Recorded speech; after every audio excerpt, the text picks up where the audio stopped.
Good morning, newly elected officials. Good morning. Glad to see you out here today, and I know you're all excited to get in with your new jobs. And part of that job is your association with GRAD.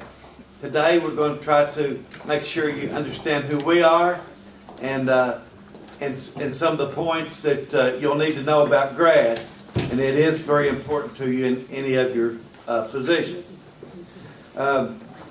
I've been around this for a mighty long time. It's the first time I served as chairman, so I'm excited too. But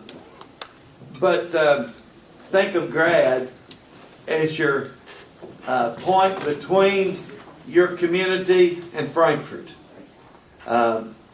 It's usually better to come here first to begin the process of about anything that you're wanting to do with the state or the federal government, to come to GRAD first. It's pretty good practice. Because if you don't, you'll end up back here anyway. But like I said, we're really excited to have you here today. And one of the first thing we want to do is we want to go around the room, get everybody to introduce yourself, tell you your name and what a position you hold. And if you're not brand new, do it anyway. We're going to introduce it, including the staff. We want everybody around the room to do that. And we're going to start back on this side over here with the lady in green on the end. And then we'll be at this table, and then we'll go around this room, and then we'll keep going. I'm Ronnie Smith. I'm from the Cardin City Council. Cardin is located in Henry. Ted Self, I'm the mayor of Cardin. Betty Howard, Mayor of Sacramento. Could you guys tell them the first time position or being on the city or something? I just started my fourth term. Let's see, following up, it's my second term in a row. And I started in 1986, involved in Cardin politics, and have had ties over here since then. I'm David Coleman. I'm with Hartford Mayor. But he's the mayor of the city council. First time here. But I've been in law too. So. I'm George Cannon, mayor. I've been mayor for about 15 months. I'm Karen Cecil. I'm with Century Aluminum of North America, but I am the chair of the Workforce Development Board. I'm Al Mattingly, Davis County Judge Executive. I'm starting my third term as Judge Executive, served 2 terms on the Owensboro City Commission. Don't expect me to wear a suit coat and a tie for the future meetings. The reason I did it was Kim said we're going to get a picture. Right. I'm Jiten Shah of the GRAD. I've been with the GRAD for almost 45 years. I started as the planner in 76 and environmental planning, and then on the department heads, and been the executive director since 87. Extremely proud of our elected officials, and this is a great organization, smooth transition. I love it, and so honored that all of you are here and decided to take time to learn about GRAD. Good morning. I'm Steve Austin, mayor in Henderson, starting my third term. Previously, I was the publisher of the newspaper in Henderson and also managed several other newspapers in western Kentucky, and some of those may have been associated with you that we either printed or worked with. So congratulations on your election, and enjoyed meeting you. Thank you. Good morning. I'm Kelly Thurman, the former judge in McLean County, and I've served on the GRAD board for the past 8 years and served last year as the chairman. Good morning, Nate Payne, Owensboro City Manager and GRAD board member. Good morning, I'm Larry Maglier, newly elected City Commissioner of Owensboro. Bob Howard, retired, former mayor of Whitesville for 25 years, Tim knows that, been on the board since 1975. Sandra Larkin, I'm a newly elected Livermore City Council. I'm a retired nurse, and I'm excited to learn something new. Joan Edge, I'm mayor of Fordsville. This will be my second term. Charles Bagley, City of Fordsville. This will be, I don't know how many terms. I've been in and out for several years, but this newly elected, this will be 6 years in a row starting this, and this one's complete. Let's get those back in the corner, then we'll get here. I'm Sandra Gilbert. I'm actually not a board member. I'm going to be one of your speakers today. I'm a parent of 3 children with disabilities, and I also run a program here at the Health Department through the commission, sorry, we've changed our name, the Office for Children with Special Health Care Needs. I run a program called the Kentucky Family to Family Health Information Centers, which we are parents of children with special needs, and we cover the whole state. We are federally funded. So I'm just going to talk to you guys in a little bit. I'm Jennifer Williams. I'm the Associate Director for Aging and Social Services here at GRAD. Excuse me, I'm Derek Thompson. I'm the new county clerk in Union County. I'm Leslie McCarty. I'm the Davis County Clerk, first term. I'm Patsy Mayfield. I'm the Mayor of Whitesville. My name is Johnny Roberts, a newly elected Judge Executive in Hancock County, and I served 1 term as magistrate prior to this. I'm Jennifer Biesecker and newly elected to the office of Circuit Court Clerk here in Davis County. I'm Jim Burns, newly elected magistrate, Union County District 4, and this is my wife, Bobby, and she's my secretary today. Mike Burden, the newly elected Judge Executive from McLean County. Vicki Hughes, newly elected Mayor, Allen. Justin Johnson, newly elected Mayor of Livermore, and had served on the council prior to that. Chad Townsend, Webster County Magistrate, and I'm starting my 4th term. Morgan McKinley, I'm the newly elected jailer for Webster County. Eddie Sally, Calhoun City Council, 2nd term. I'm Ron Coleman, Mayor of Calhoun, beginning my 1st and only term. I'm Robert Bishop. I'm newly elected Southeastern Magistrate from McLean County. Kim. I'm Kim Wells. I work here at GRAD. I'm Mr. Shaw's assistant. Then I also take care of communications with our local radio, TV stations, and all that good stuff. So welcome to GRAD. She's the clothing police. Yes. One time I asked you to wear a tie. My name is Jody Rafferty. I'm the Associate Director for Workforce Development. Jack McCaslin. I'm a former county judge in Hancock County. Joanna Shake. I'm part of GRAD's Community and Economic Development team.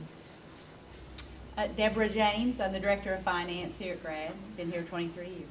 I believe the man behind the camera is the last one we got to hear. I'm Tom Massey. I'm the IT manager here at GRAD. Thank you. Did I miss anybody? If didn't, we'll move on. And our outgoing chairman has a couple things he wants to say, so I want to introduce to you Kelly Thurman. Well, good morning, everyone. Hope that fire hydrant you're drinking out of since Monday morning has not drowned you yet. But rest assured, it'll keep running for a good while.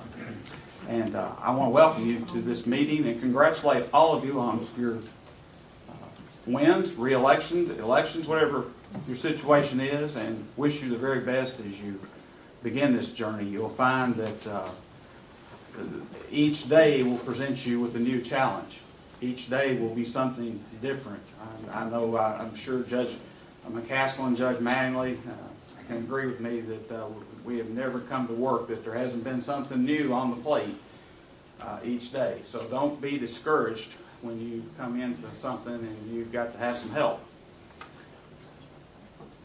You know, at the place that you are today with these offices, you need to forget about, to the degree you can, being an R or a D. You are representatives of local governments and your local communities now. And when you turn on your TV or you get on social media, if you're like me, you suddenly discover that, you know, Washington and Frankfurt, neither one got a whole lot to brag about these days.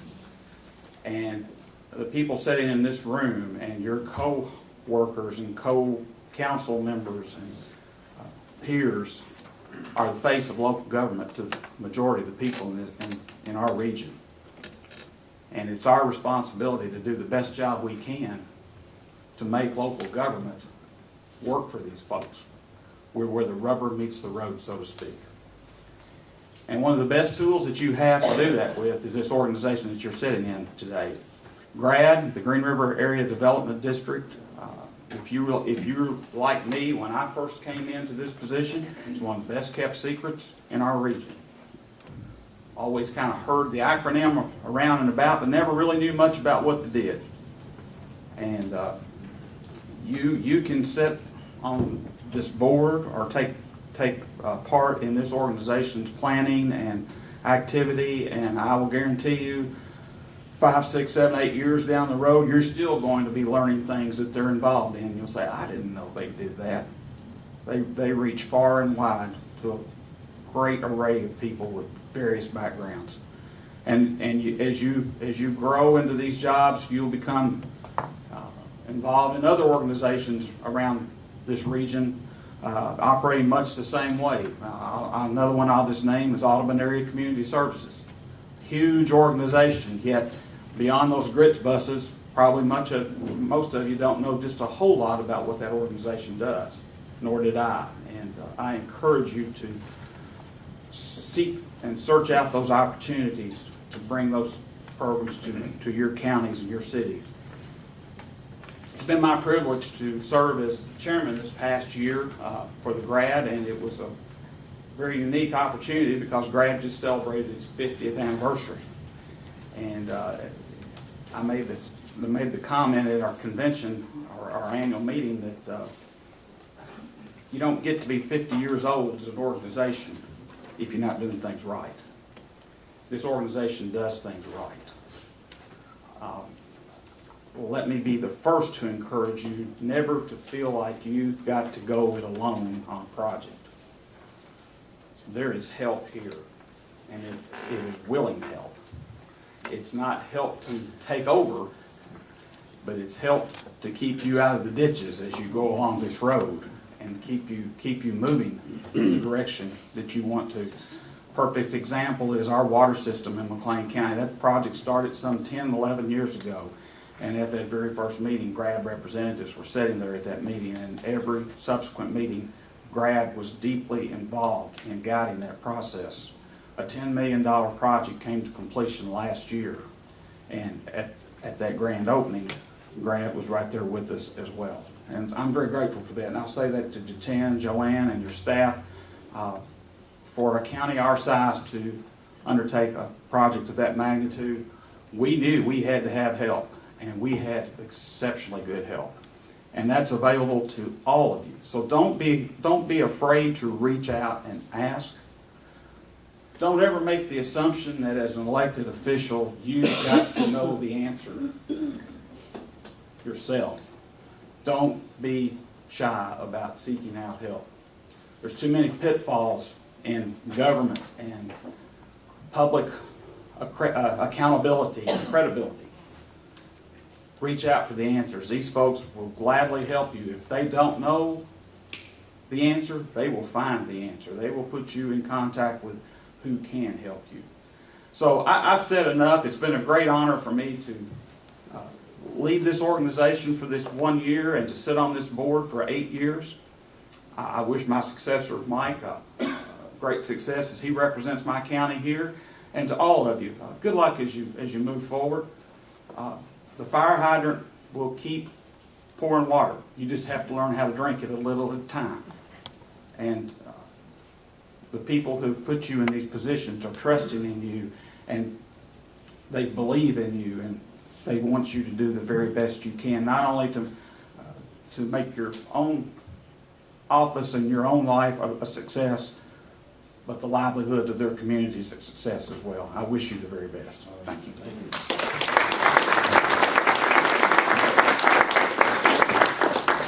Thank you a lot, Kelly. Next, I want to introduce to you our Executive Director of GRAD, which I've known since 1982.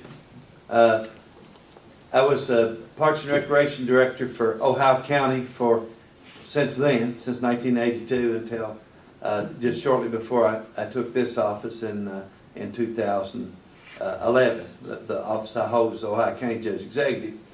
But we had a program, was over here trying to get money to stabilize banks and things in the park and sow down grass seeds and all that.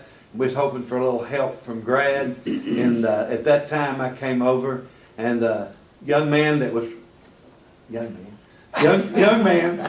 running that program at that time was Mr. Jiten Shaw. So I've known him all that time, and he's been a great executive director, and I'm going to introduce him to you now.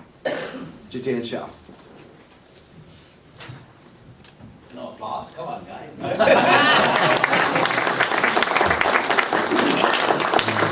Again, welcome everybody, and Kim, please keep my time, okay, because I don't want to talk too much. Because when we have, elected officials, I think they're the one who gets the podium, and sometimes I cannot control their time, so I got to give my time away. I think Judge indicated that. I think this is a great organization, and I'm seriously meaning it by that. I was thinking this morning when I was getting ready, how to kind of correlate GRAD to, I think, Judge Thurman talked about you've been drinking by a fire hydrant. I think our job is to control the pressure on the fire hydrant and also control what quality of the water comes to you rather than everything coming at one time. And that's where we will come in the place. As long as we know that you need this kind of information, that will provide that rather than bombarding with you with everything else. Then I was watching the news, and this kind of may sound corny or something, but all of us grew up, especially at my age, in 70s and 80s, and we believed on everything on what Sears did. And even now, in my house, the dining tables and everything else all made by Sears and purchased by Sears. And you heard this morning that they're going to have to, close the doors. And that happened because they never saw the change. They never saw the change that is coming from, Walmart or the Amazon and everybody else. And I think that's what this, success of the GRAD for 50 years is that we constantly, trying to figure out what the customer says you want and what our communities want. And based on that, we evolve and we keep on changing. And I think that's the reason why, if you walk around the GRAD, you will see all the awards and everything else. And if you talk to anybody in Frankfurt or Washington, they would know what the GRAD means and what GRAD is about. And also, the most important, when you talk to your colleagues and the former or present, the judges and mayors and city commissioners, or even citizens, they would believe that the GRAD, even though they may not have the answer, that's the place that you can talk to. Many of you have already been to the KECO, newly elected officials training, Judge, and to learn more different things about the programs and all those kind of things. There's a KOC training coming up the end of the month, and I think it's going to be one in Owensboro. You're going to be learning about how you run your city, your county. But I think in order to get what you need to do all those things, you need to have somebody who could hold your hand and tell you, this is how it was done in other part of the country, other part of the city, or the state. That we can help you in all those things. I think one thing, and I told the new commissioner from the Ohio County, is that you got to only remember one thing, the GRAD, and we work for you. It isn't that, people are worried about, oh God, we're not going to disrupt the staff or Jiten or anybody else at the GRAD because they're so busy or something like that. No, we work for you. If you don't have a project, and we tell the judges all the time, all the mayors, if you don't have a project, if you don't have a vision that you want to accomplish as a mayor or the judge, then we have no job. Because we have a job because we want to bring the money for you. We want to do the industrial development or in the roads or whatever that is, because how I pay the staff is that because we got the project. And in order to continually be on that needle, we have to know exactly what is happening in Washington. The way it's coming up, the next year is going to be all in environment.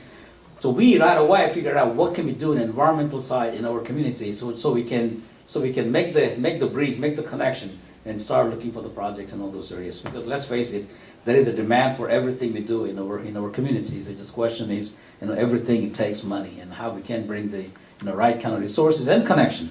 And again, GRAD is not the magic bullet, but I think we are the catalyst of what you would need. So before we go on further, I want to make sure that you have agenda, that you have the slide presentation. Again, we're going to stay with the schedule, so don't worry about that. And there is also a profile sheet that you have one page. And this is this is not that we're going to turn to. This is not a CIA or anything like that. We just want to know more about you. So the next time when I call the mayor or something, by the way, hey, how is your grandson's ball game going or something? I think it's just kind of have better connection. Plus, Also, we want to know exactly, who you are, and so that way we can also figure out how we can utilize your strength in helping the grad or the sister communities and everybody else. So please fill that out, if you would. And also there is a newly elected officials handbook. Those of you, welcome Judge, those of you have gone through before, we have done different ways. This time we decided that we're going to take an approach, not talking about the regulations and how the grad was organized in 1970, and 1968, and who was the governor and all this kind of things. It doesn't make any difference to you. Or what we did about 15, 20 years ago, it doesn't make difference. You want to know exactly how you can connect to grad or the grad staff or the grad programs, what you have done for the other communities in the 7 counties, what program that you have has affected the citizens in your community or could affect them, and that's what you want to know. That's not your job to worry about what's happening to politics in Frankfurt or Washington and all those things.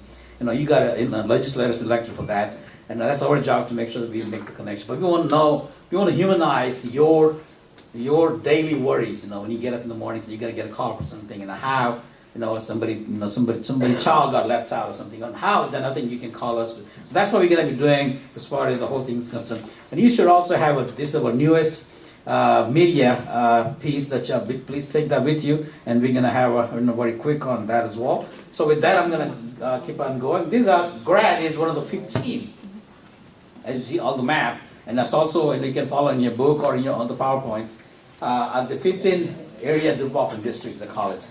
Again, I'm not gonna say that was the policy, but all the organisms behind that. But we are one of the 15, and you can see Grindelwald, and we have 7 counties, and all the 7 counties are right behind me, and also you will see in your map as well. These are the 7 counties, and we have 7 counties and 26 cities are part of the GRAD, 26 incorporated cities, quite a few communities that we also work with as well. And so I think we got the best mixture of urban and rural. Everything is relative. When I go to see my grandkids in Southern California, you mean GRAD is only 200,000 people? Gosh, our neighborhood is about 400,000 right here, so, but again, I think we have the urban and rural combination, that we have the city that is less than 100 people, and the city almost 60,000, 70,000 people, so, so it's kind of combination of, so I think gonna learn and then work as a region, as a kind of, I call it mini United Nations, where everybody working together. That's our mission statement. Again, to afford local governments and citizens a regional forum like we have today, to identify issues and opportunities, and to provide leadership in planning and implementing programs to improve the quality of life in our district as a region, not as an individual community. That's our mission statement. And these are the departments. And this picture you see that is the picture that was taken just last week or so, or 10 days ago. They're all the staff that work at GRAD. When I started out at GRAD, it was 6 people. Now we got about 65 plus people, and it's constantly changing depending on what the community wants and what the community needs are. So with that, I'm gonna stop. As I said, I think I got to skip everything in time schedule, and I'm gonna start with the departments. However, please keep in mind that we will have lunch at 11:30, and after lunch, the executive committee of the GRAD board can be meeting as a regular meeting to have today, and we all invite you to stay for that as well, so you will know how the key members of the board does the business. And as for you, as a newly elected officials, we have also invited I-69 project people. There's big highway and the bridge under consideration, and Henderson County, Henderson, Evansville. The reason we did that because that's just right in the time-wise. That's right in the present. They're deciding which route to take. Any decision that comes out of that is going to have tremendous impact, not only in Henderson, or Union, Webster County in the south, but also the whole region, because that opens up the whole thing. And that would be great for you to know, because we just don't worry about the small project. We also look at what is happening in the whole region and how it's going to have an impact, so you'll be all prepared for that too. So please stay for the lunch and also for the executive committee. So with that, I'm going to start with the, can I go on, Judge? Yes. Okay. All right, so I'm going to talk about the GRAD programs, it's in your book, in the agenda as well. And I'm going to call on Jody Rafferty. She's our workforce development, or associate director of workforce development, and has been with us for a long time. And we're very proud of her. And again, that department has evolved over the time too. No, and you will find out that some at a time they're only very small, now they are big, then they are big, now they're getting small. All depends on what's happening, the funding sources, and also how the politics work at the state and national level. So here we have Jody.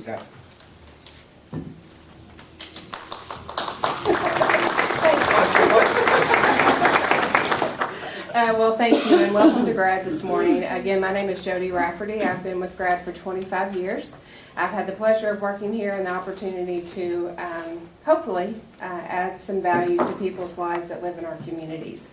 So I just want to tell you a little bit about what we do. If you will turn in your booklet to page 8, I'm not going to read all of this information to you. That's for you to review. Our customers that we serve, not only you all, but the customers that we serve through the Workforce Development Program are those job seekers, those folks who are looking for work to earn a self-sustaining wage and be an active member in our communities and our economy. We also provide services to employers in the community to help them find those skilled workers that they need and create a pipeline of talent for them to make sure that they're able to grow their business and their industry. So we operate under our federal legislation. It's called the Workforce Innovation and Opportunity Act. I don't expect that any of you all will remember that, and that's okay. We call it WIOA for short, but it is federal funding. And we help, again, job seekers find employment if they're not ready to go to work or they need a better job to make that self-sustaining wage. Then we are able to offer occupational skills training to them that we can pay for through our WIOA funds. In order to do that, though, there's special populations that we target, and those are low-income youth and low-income adults. And we also provide services to those people who've been laid off from their jobs by no fault of their own, and they are known as dislocated workers, which unfortunately we're all familiar with. But we do work hard with those folks to help them get back to work, or if they need to go to training to upgrade their skills. We have, including myself, we have four individuals on staff. We're always here to help if there's any needs that you all have, any concerns that you have. I would love to have the opportunity to talk with you a little bit more about the workforce department. But our main goal is to get people to work and satisfy the needs of the employers. Fortunately today we have with us our chairman of our Workforce Development Board, Ms. Karen Cecil. She is the chairperson of the board, and that board is made up of the majority of business and industry folks, along with some agency people. And I'll let her tell you a little bit more about the Workforce Board and how our program has assisted Century Aluminum in meeting some of the needs that they've had. So again, I appreciate the opportunity to talk to you today. I'm always available if you have any questions, and welcome to GRAD.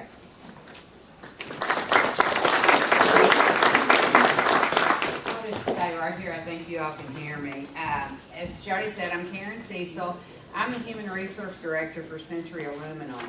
We have 3 plants, one in South Carolina that I work with, but primarily for our area, we have one in Henderson County, in Seabury, and we have one in Hancock County. So our employees come from almost all of the 7 counties that we touch. So we deal regular, I work with GRAD on lots of things. All the programs that you see there on page 9, we have at one or the other plants used almost every single one of those programs. I encourage you to let your employers know. We have a committee on the Workforce Board that is charged with going into all the communities, providing education. We want to work with small employers as well as large employers.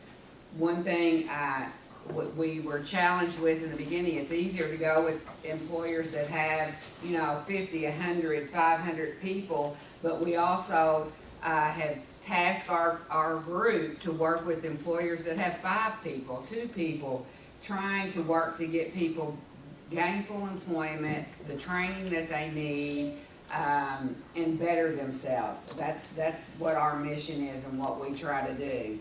The one thing I would ask from the county judges, we do primarily run, we have to have so many employers on our board, And when we have vacant seats, we go to the county judges and ask you to appoint someone from your county, because we represent each county on our board. And so I would ask you, when you're approached, that you look at the people in your county that we need someone who will come to the meetings and who will be an active participant. And that helps us get further in our mission. We have sectors that we identify, and two things I want to say to y'all. Y'all are going to hear so many acronyms, you'll never know what they are. I've been involved with GRAD since probably 25 years, especially with workforce, so I'm involved in the GRAD board meetings, and those acronyms change. You know, we had JTPA, now we have WIOA, and they change all the names, so good luck trying to keep up with those. But what I would encourage you more than anything, if you don't know what one means, don't just sit there and try to figure it out, ask. So tell me what that means, because Jody can tell you, I still, after 25 years, okay, Jody, what's that one mean? Remind me, because they just change, and that's how you keep up and follow. What I would encourage all of you to do more than anything is be an active participant. Ask questions, challenge what you aren't sure about. Jody and I work very closely with Judge Mattingly. He's the elected official that supports our committee, and through his support, we have made milestones ahead moving, and he transfers that back to the judges, and I feel like we're on a better path than we've been in a long time. So welcome, and I look forward to working with you.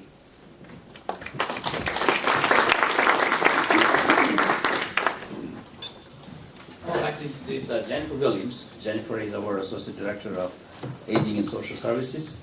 That also, things keep on changing there. Right now, I think it happens to be, as you can see in the book, you will see that as far as the programs are concerned, that's almost 67% of the budget that we have for GRAD. What you see is over almost close to 40 staff members. So this program has been changing and also continually expanding because the needs are there. So, Jennifer. Good morning. As Jatan said, I'm Jennifer Williams, and I have been with GRAD for 27 years. Been here a long time, started as a baby. I've done several different jobs and have been in my current role as Director of Aging and Social Services for the last 2 years. So while all the other departments are wonderful and do wonderful things and do amazing things that you're probably looking for in your counties, I like to think that our department is kind of the heart of your counties. We want to help take care of your folks and help make sure that their needs are met on a more personal level. So Aging and Social Services, we have our own mission statement, which is to promote quality of life through advocacy, education, and access to resources. So those are the things that we try to emphasize. If you'll look in your booklet on pages 10 and 11, those will show the programs and the staff that cover those programs. And while you can see that there is a plethora of services, you'll see that it takes about 40 staff, as Jatan said, to provide over 20 programs within the cities and counties in our district. And while our primary focus is senior citizens and individuals with disabilities, we truly touch all ages and all walks of life with the services that we provide.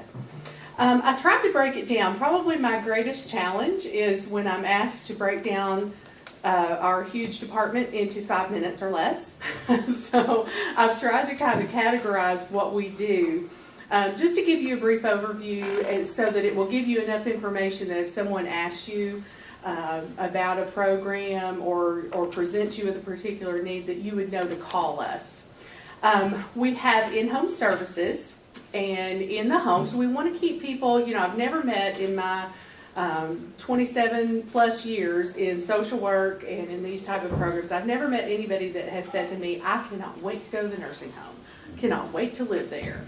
No, we all want to age in place. We all want to stay at home for as long as we possibly can. So our in-home services try to help folks do that. We want to help people stay at home for as long as it is safe and reasonable for them to do so. So this will affect people who are over the age of 60 that are unable to take care of their own needs for some reason. Probably the most popular program that people have heard of is Meals on Wheels. We do provide a hot lunch meal 5 days a week, Monday through Friday, for those folks who cannot prepare nutritious meals for themselves or don't have anyone in the home to do that for them. But there are other services besides that. We help with housekeeping, personal care. We can sit with that person to let a caregiver get out. We do have support services for caregivers, folks that are trying to keep their family member at home for as long as possible. We also help seniors who are raising their grandchildren.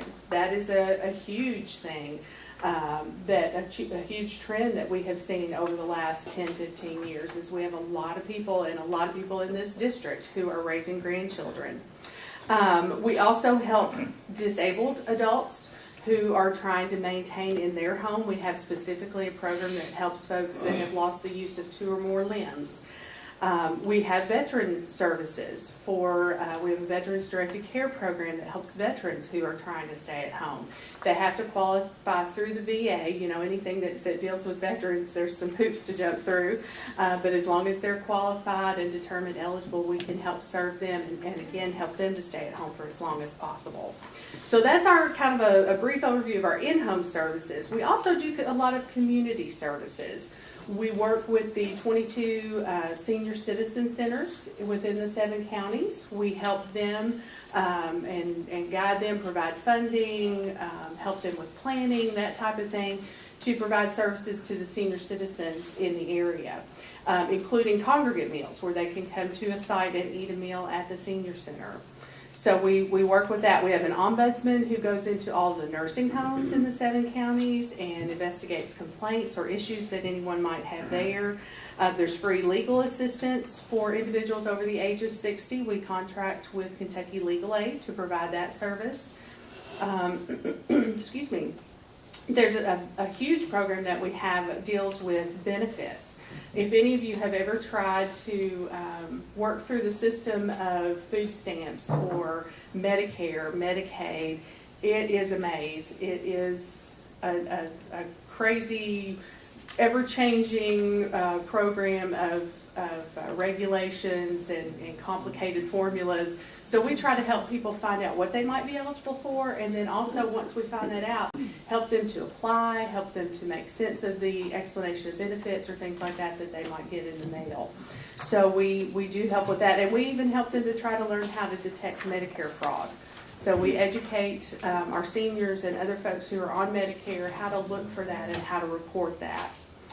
A third category is our Medicaid waiver programs. We work with Medicaid directly to provide in-home services for people who might qualify for a waiver program. And that just means kind of what it sounds like. They waive the rules. Most of the time you can't get Medicaid unless you're extremely low income. But in these situations, if they have certain needs and meet certain criteria, they might get the medical card, which would help pay for medicines, doctor bills, hospital bills, and then also get in-home services.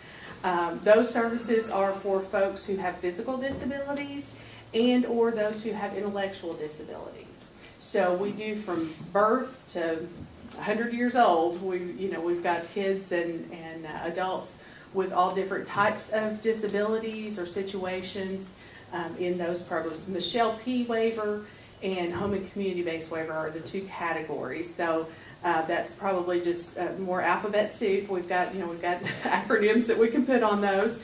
But if you hear someone talk about Medicaid waiver, or in a situation where they might need in-home services to help keep their children or adults with disabilities at home, you can let us know that, and we can help try to manage that for them. We also house the AmeriCorps program under our department. I don't know how many of you are familiar with AmeriCorps.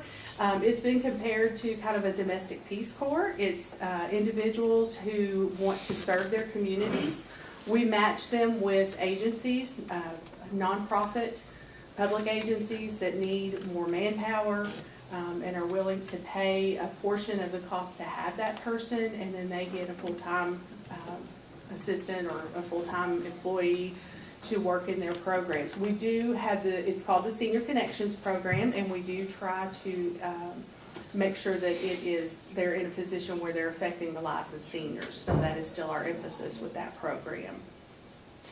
And then lastly, we have the Community Collaboration for Children program, which their focus is to help prevent child abuse and neglect. So, as I said, we're all over from birth to death. We try to make sure that folks are served. And our community collaboration provides education for the communities to make sure that they're aware of what child abuse and neglect is, and how to report it, and how to make sure that our children are safe.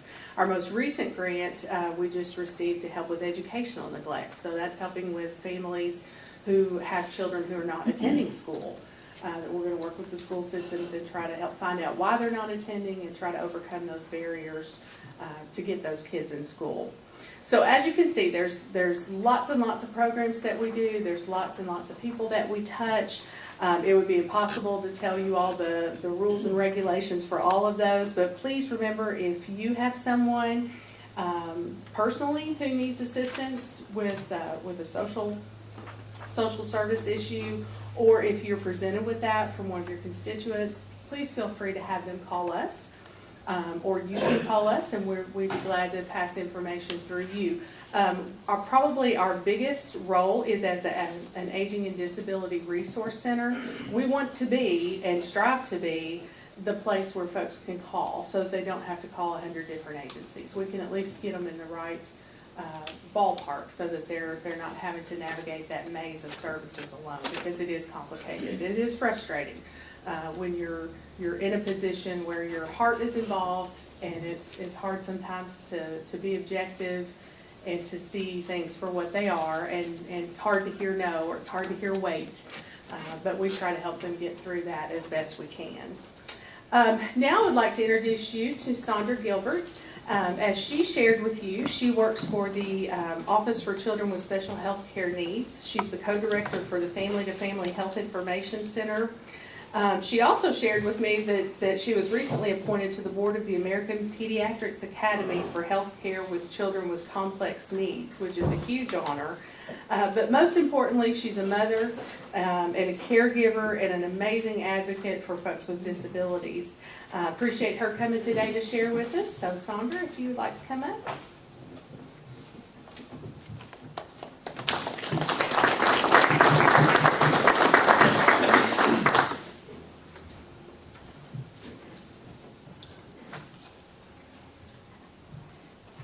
Thank Jennifer for inviting me to come and speak to you guys today. As she said, I am a mother of 3 children with disabilities, and when she said, that you've been involved with GRAD for a long time, I really only thought about the 2 programs that my children were on, which one is on the Home Community-Based Waiver and the other is on the Michelle P. Waiver, and the fact that I sit on the Community for Collaborations for Children's Committee.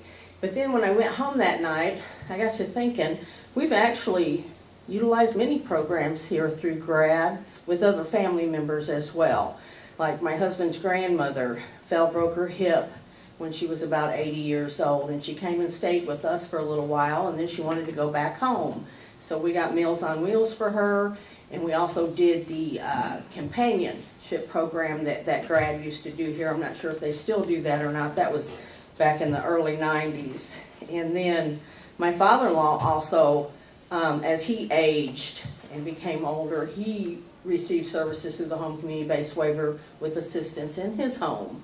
So there's just been a lot of programs. My son, Daniel, he received a scholarship through GRAD to go to college, and he has muscular dystrophy and he's in a wheelchair, so he got a full ride to go to college. So he completed his bachelor's degree in science and computer technology over at Western. And then when he got done with that, he went through the WIOA program, and he's done a couple internship programs through that. A couple of the positions were paid positions for a little while, and unfortunately he hasn't found a job yet, but he's still working on it. He's a huge advocate, and if it had not been for all of these programs that GRAD offers here, I don't know what me and my husband would have done, to be honest with you. Raising 3 children that have muscular dystrophy has been a challenge for us. My husband recently retired, so we've kind of switched roles. I work full-time and travel a lot for my job through the state, and he helps with the kids at home. These waivers bring in people to come and help us with our children so that we're not the constant caregiver all the time, so that we can actually keep that relationship with our children as a parent and children, not just as a caregiver. Because there's a big difference between being a parent and a caregiver. I mean, caregivers get wore out and get tired and get cranky, and we just are so grateful for all the programs that we've been able to utilize through GRAD here. And I just wanted to share that with you guys, so thank you and I appreciate it. Thank you.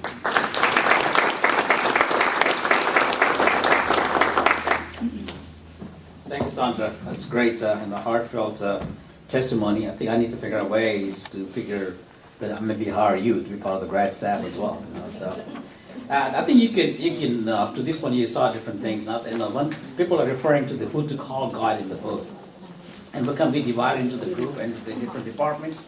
But we also who to call guide that you'll find on the website and everywhere else, because we believe in the direct communication.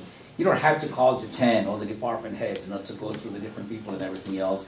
Each staff is listed with what their talents is, what their job is. You can always call them directly. Hey, by the way, this happened. What can I do about it? How can you help you?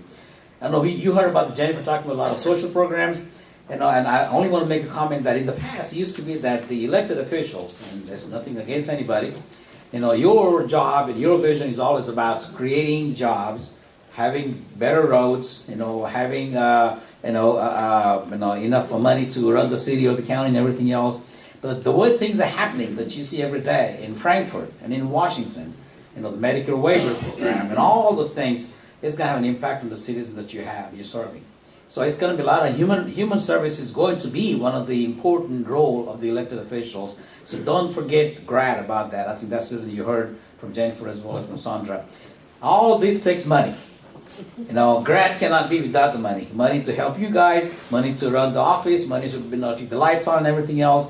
But I think our 50 years of testimony is that we have managed the money, over the last 50 years or so. Because all of you know that one bad apple or one big mistake and everything else kind of wipes out everybody's hard work and dedication and everything else. So I'm so proud to have, over the 50 years or so, great financial management. So I'm going to call on Deborah James. He's our Associate Director of Finance and Administration. Deborah.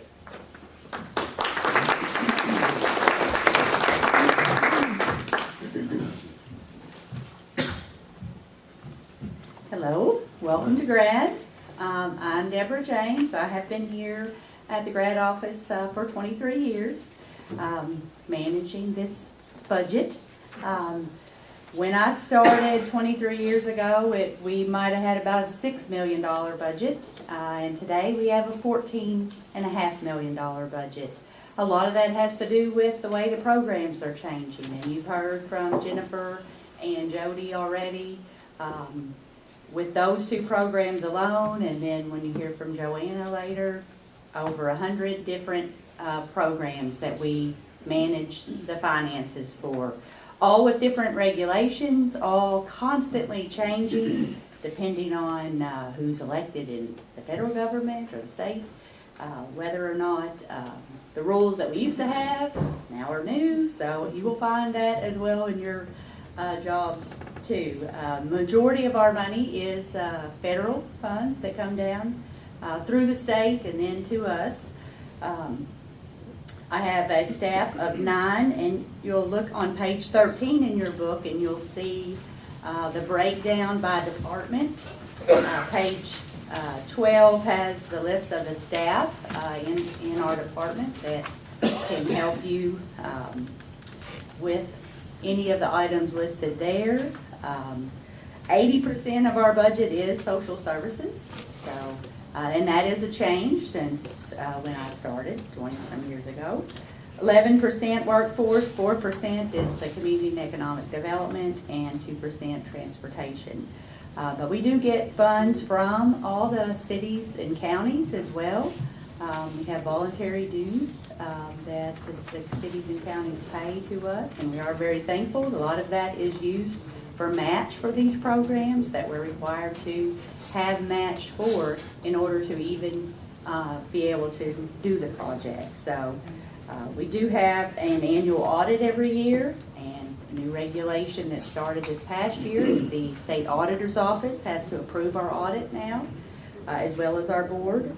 And if you see on page 18 of your booklet, that is the buzzword now, transparency and accountability. So you will see that these are the items that are always posted to our website for public review. So anytime you want to see a financial report for the month, the audit, we have a cost allocation plan. So you can see those on our website at any time. We do have a treasurer of the board each year that I work with. And this past year, it has been Judge Mattingly. And I think I'm going to have him come up and talk a little bit about the role of the treasurer and how we work together. Thank you very much.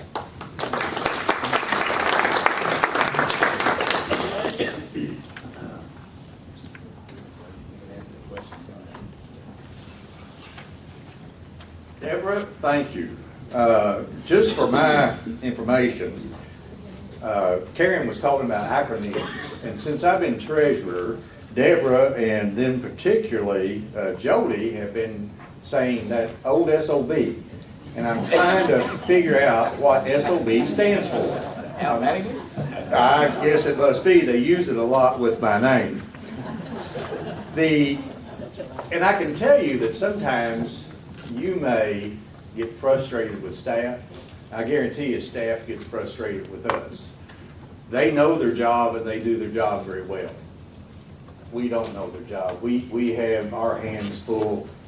Judge, just as you said, I've been outside making calls left and right. They never end. So we're not full-time folks here at GRAD. The staff, they're full-time and they know exactly what they're doing.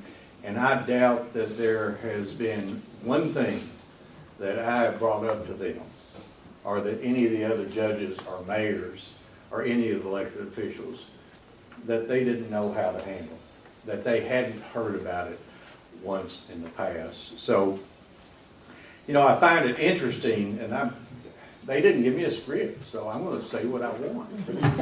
I find it interesting that as I look out through the audience and crowd, and I see some of the faces of the newly elected officials in new positions. Garrick, you used to work at EDC here in Davis County, and now you're the county clerk in Union? Yes, sir. In Union County. I know the judge over there. You have my sympathy. Leslie McCarty, our newly elected clerk. Madam Clerk, I had the opportunity to welcome you and meet with you yesterday. Few people know that Leslie used to run the Kentucky room at our local library. Judge Roberts, a teacher, an educator from Hancock County. Judge Burden, didn't have the opportunity to know him, but we maybe can, because my grandmother was a Burden from McLean County. Prayers are appreciated. Yes, I'm thinking that myself. Jennifer Biesecker, our new circuit court clerk. Jennifer's mom and I had the opportunity to work together, and I went to school with her dad. I graduated high school with her dad. I think that there's Mayor Howard over here. Mayor Howard became mayor of Whitesville in 1893. I've only known him for a short while, but I guarantee you there's not anything that the mayor hasn't seen. Patsy, what can I say about you? One of the longest serving mayors in Whitesville and a volunteer firefighter. Worked alongside your husband, Chief Mayfield. So it's really great to see all those folks who stand out and stand up and say, I want to help and I want to serve the citizens. I'm sorry to see my good friend Judge Thurman go. and Judge McCaslin go. We had a good relationship, we worked well together. And I guarantee you, every day that they got up, they were trying to figure out how they could make their citizens' lives better. You as GRAD members, whether you serve as treasurer, or serve on the board, serve on the finance committee, Mayor Austin, thank you for the service on our finance committee. Judge Henry, did you serve on the finance committee with me? Yeah. We used to rub his head when we needed money and wish for some luck. Whether you do that, my one request of you is don't be afraid to ask questions, and somebody alluded to that. I guarantee you that every question you have in your mind that you don't ask, somebody else is sitting in that audience, they have the same questions, they just don't have the guts to ask it. So stand up, show your leadership ability, and ask the question. And it's amazing the conversation that will follow. You actually, as treasurer, and you as a member of the GRAD board, have oversight responsibility for anything and everything that goes on in this office, outside this office, every dollar that flows through this office. It's your responsibility. And I would tell you that some ad districts, all ad districts, sometimes get a black eye or a bruise on the cheek because what other ad districts do. You understand? Remember what your mama said? You run with the crowd, you sleep with dogs, okay? Our job, in my opinion, is to make sure that this ad district doesn't fall into that. That we are held as a pinnacle, as a shining light before all the other ad districts in the state of Kentucky, the Commonwealth. Because I think we are. If I had another piece of advice, it would be get to know the folks. And I'm sorry I don't have the names to mention the other elected officials because I haven't had the opportunity to meet you. But don't just come into a meeting and sit down. Come into a meeting and shake hands. Talk about the issues. Talk about things that maybe you would like to hear discussed. Talk about the financial issues. We don't know what to do. They don't know what to do unless we say we have an issue, we have a problem, and we would like you to address it. And lastly, and I know I didn't talk about the treasurer's job. The treasurer didn't do anything. Raised hell with Deborah every now and then and beat up on Jatin every now and then, but we really don't do anything. We look at the figures and I total them up and take great joy when I call her up and say you didn't add that right. But just remember this, it's not about you. Not about you at all. It's about the people that you serve. And this organization makes the job of serving others so much easier. So thanks. Look forward to getting to know each and every one of you. And hopefully this will be the last time you see me in a tie.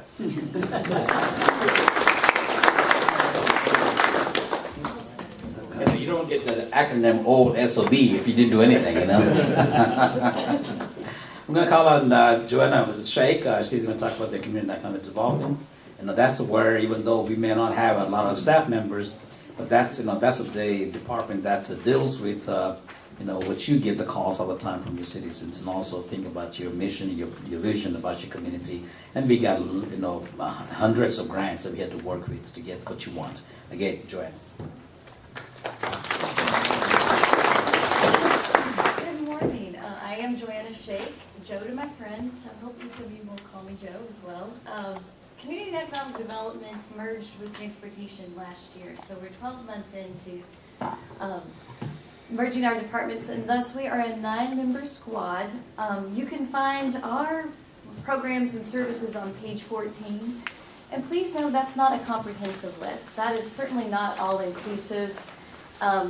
In addition, some examples, we have mapped your parade routes in some of your communities. We've helped craft your state of the city addresses.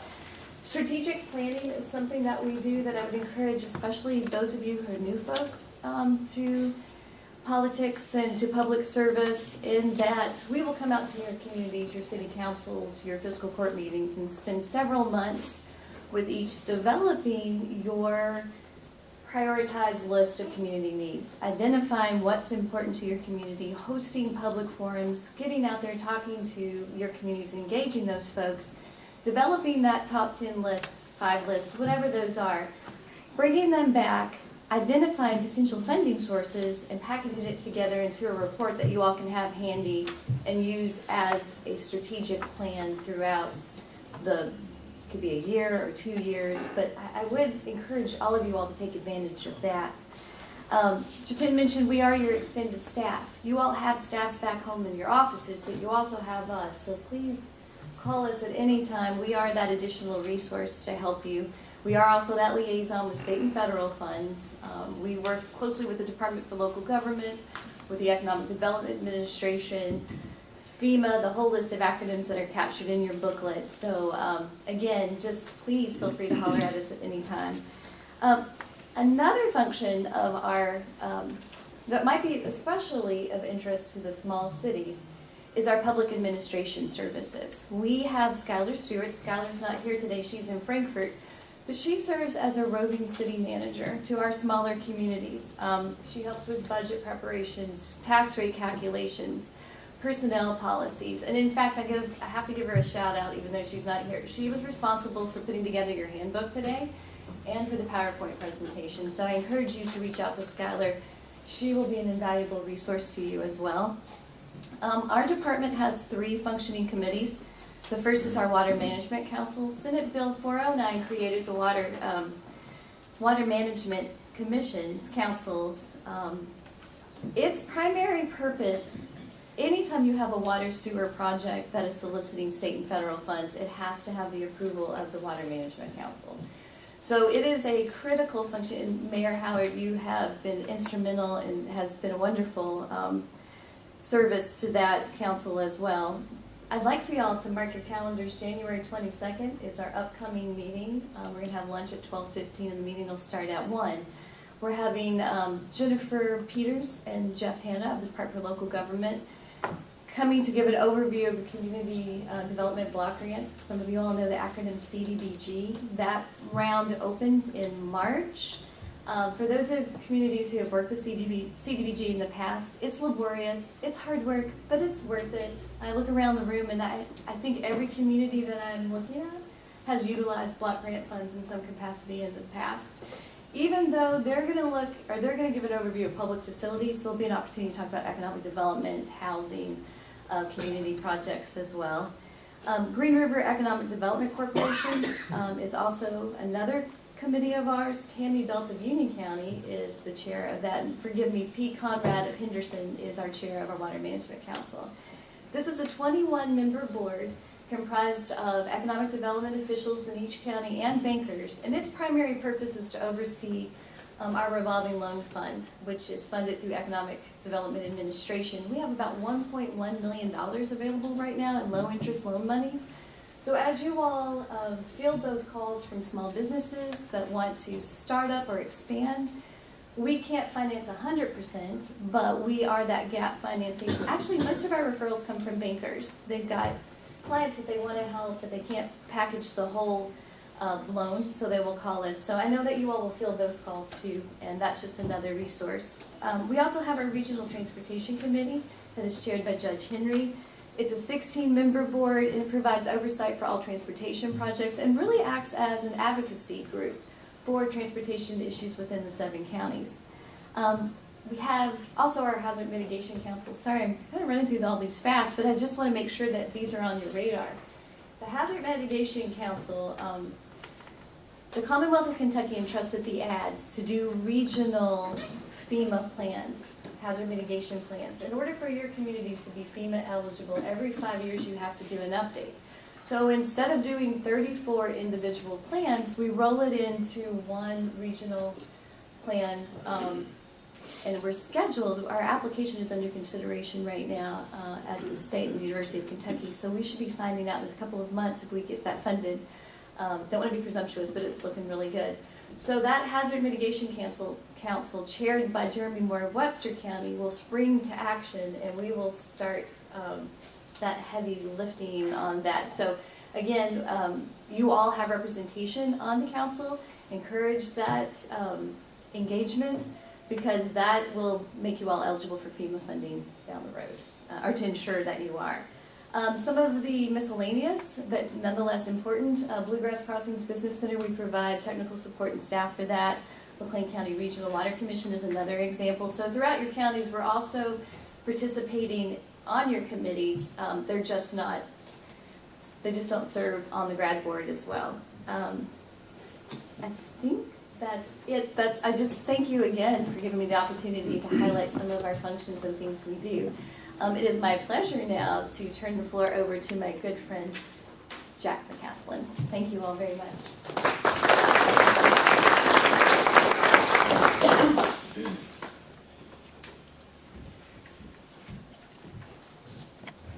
Good morning. Morning. You know, when I first got here, I've always always tend to hang out with older people because they're smarter. They just are. They just been around, they know stuff, and I was fortunate enough, or unfortunate enough, to hang out with Bob Howard and Max Rhodes. But they kind of took me under their wing and nurtured me. But in 1999, that's when I was elected judge in Hancock County. And I'd been on the fiscal court for 13 years before that.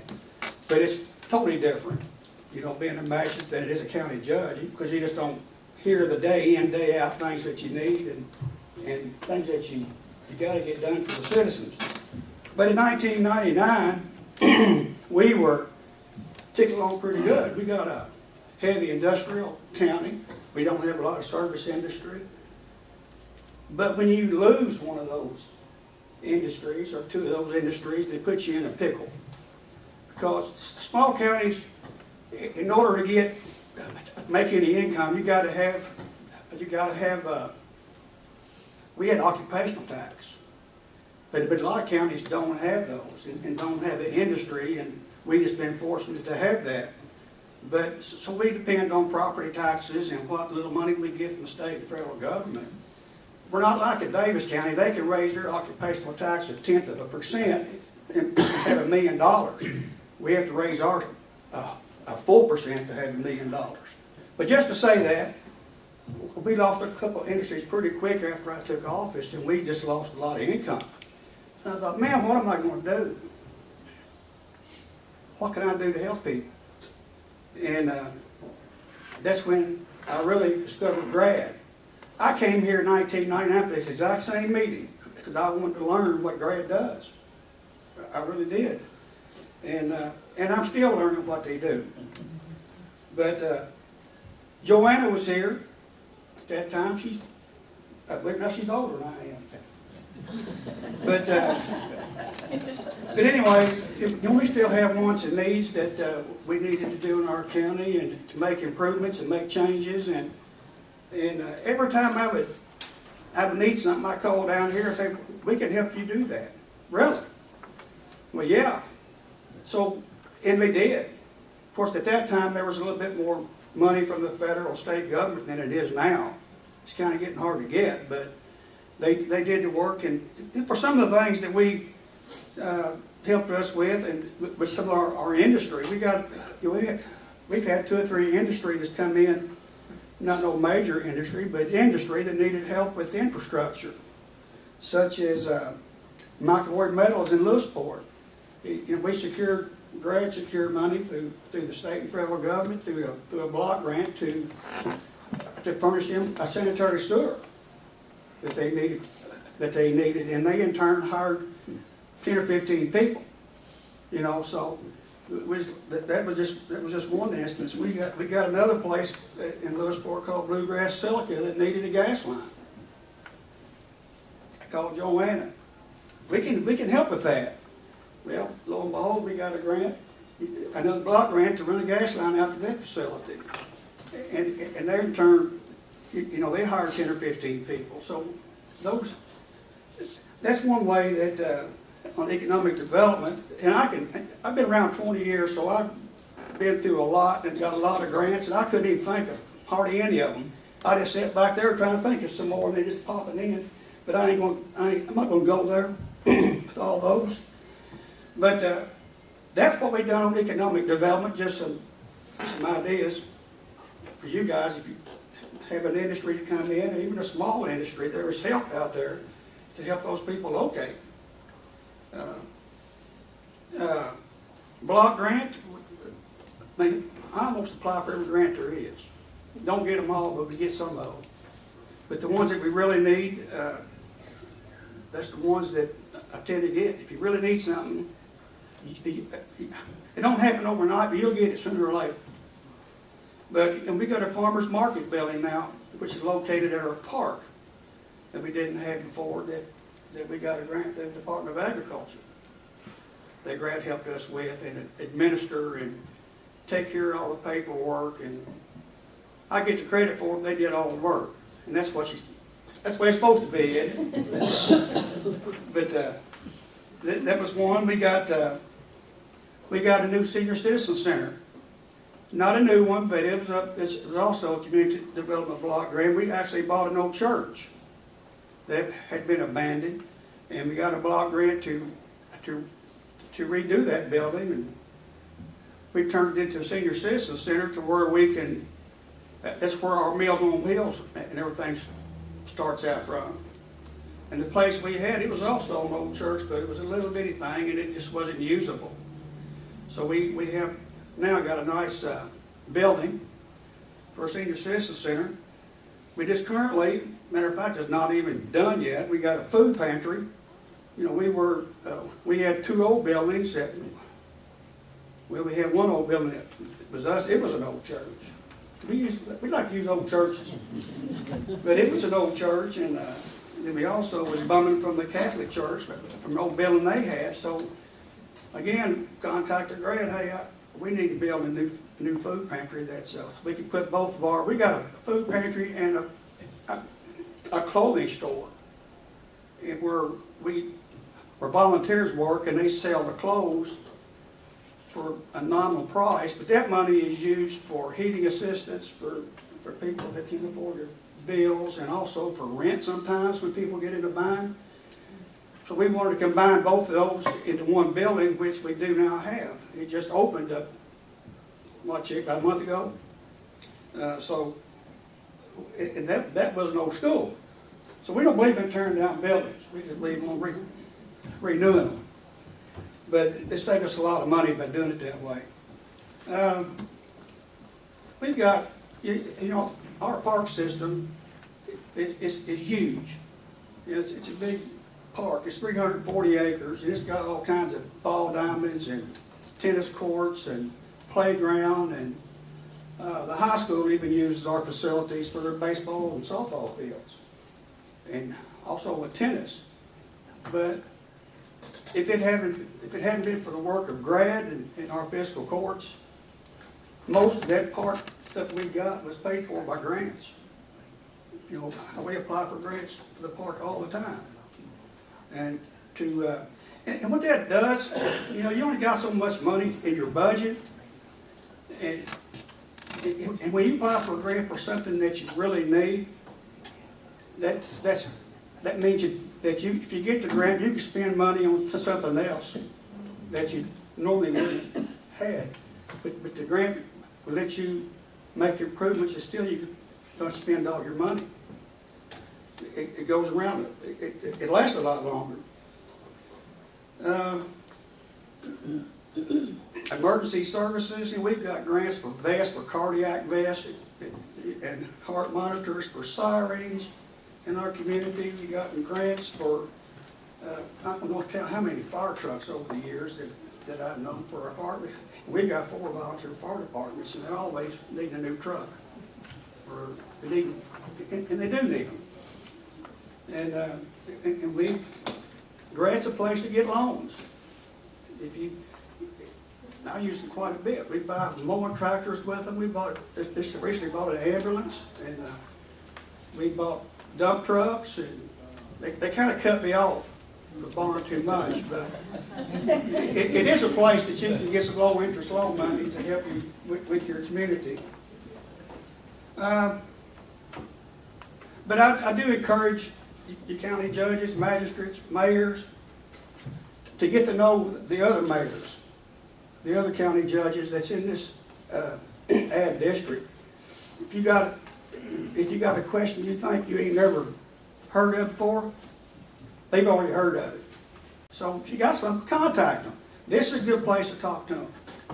You know, every time you have a grad meeting, say something to them. If you got a question, ask them. Because believe me, you ain't the only one's done that. Somebody else has done it. And one thing that, I keep saying one thing, there's many things, but internet service, you know, these small counties, you could just forget AT&T ever running service to your county. It's not going to happen. They're not going to spend their money in these small counties. They're going to spend their money in these big cities and these bigger places where they can get their money back quicker. So you can pretty well forget it, getting service from AT&T. But, you know, Brad and the counties got together. They got to do something to help get our internet, but we got Q Wireless now. Which Brad and the counties put a lot of money in, borrowed money. It's not the best internet in the world, but some people that lives in our ad district has internet service they wouldn't have had if it hadn't been for Brad right here and these county judges. And I really think when they ever get this Kentucky Wire project done, don't know what that is. Kentucky Wire is supposed to be running fiber ring around Kentucky. And they're looking for end users, end mile. Yeah, the middle mile people, you're going to have somebody to take it and run with it to sell the internet to the customers. I think Grad is probably going to be in the middle of that. I think you're going to have to be in the middle of that to push that for these counties. I don't know, I can go on and on, but I'm not going to go any further. But I just encourage you that, you know, when I first got here, I heard Grad my whole life, but didn't know what he'd done. But when you get involved with them, use them. It's what you pay your money for every year. They do that per capita. With $1 per capita, it's actually a donation, but if you don't pay it, the tenant will call you. and he will, won't he? But, you know, use Grad. They can help you. Even if you got something that you need that's plumb off the wall, call them. You'd be surprised what they can do. You'd be surprised. So, Judge, it's been a pleasure working with you and all of you judges. I want to thank Grad for all they've done for our county, Hancock County, and I know they'll work for you. So abuse them. Thank you.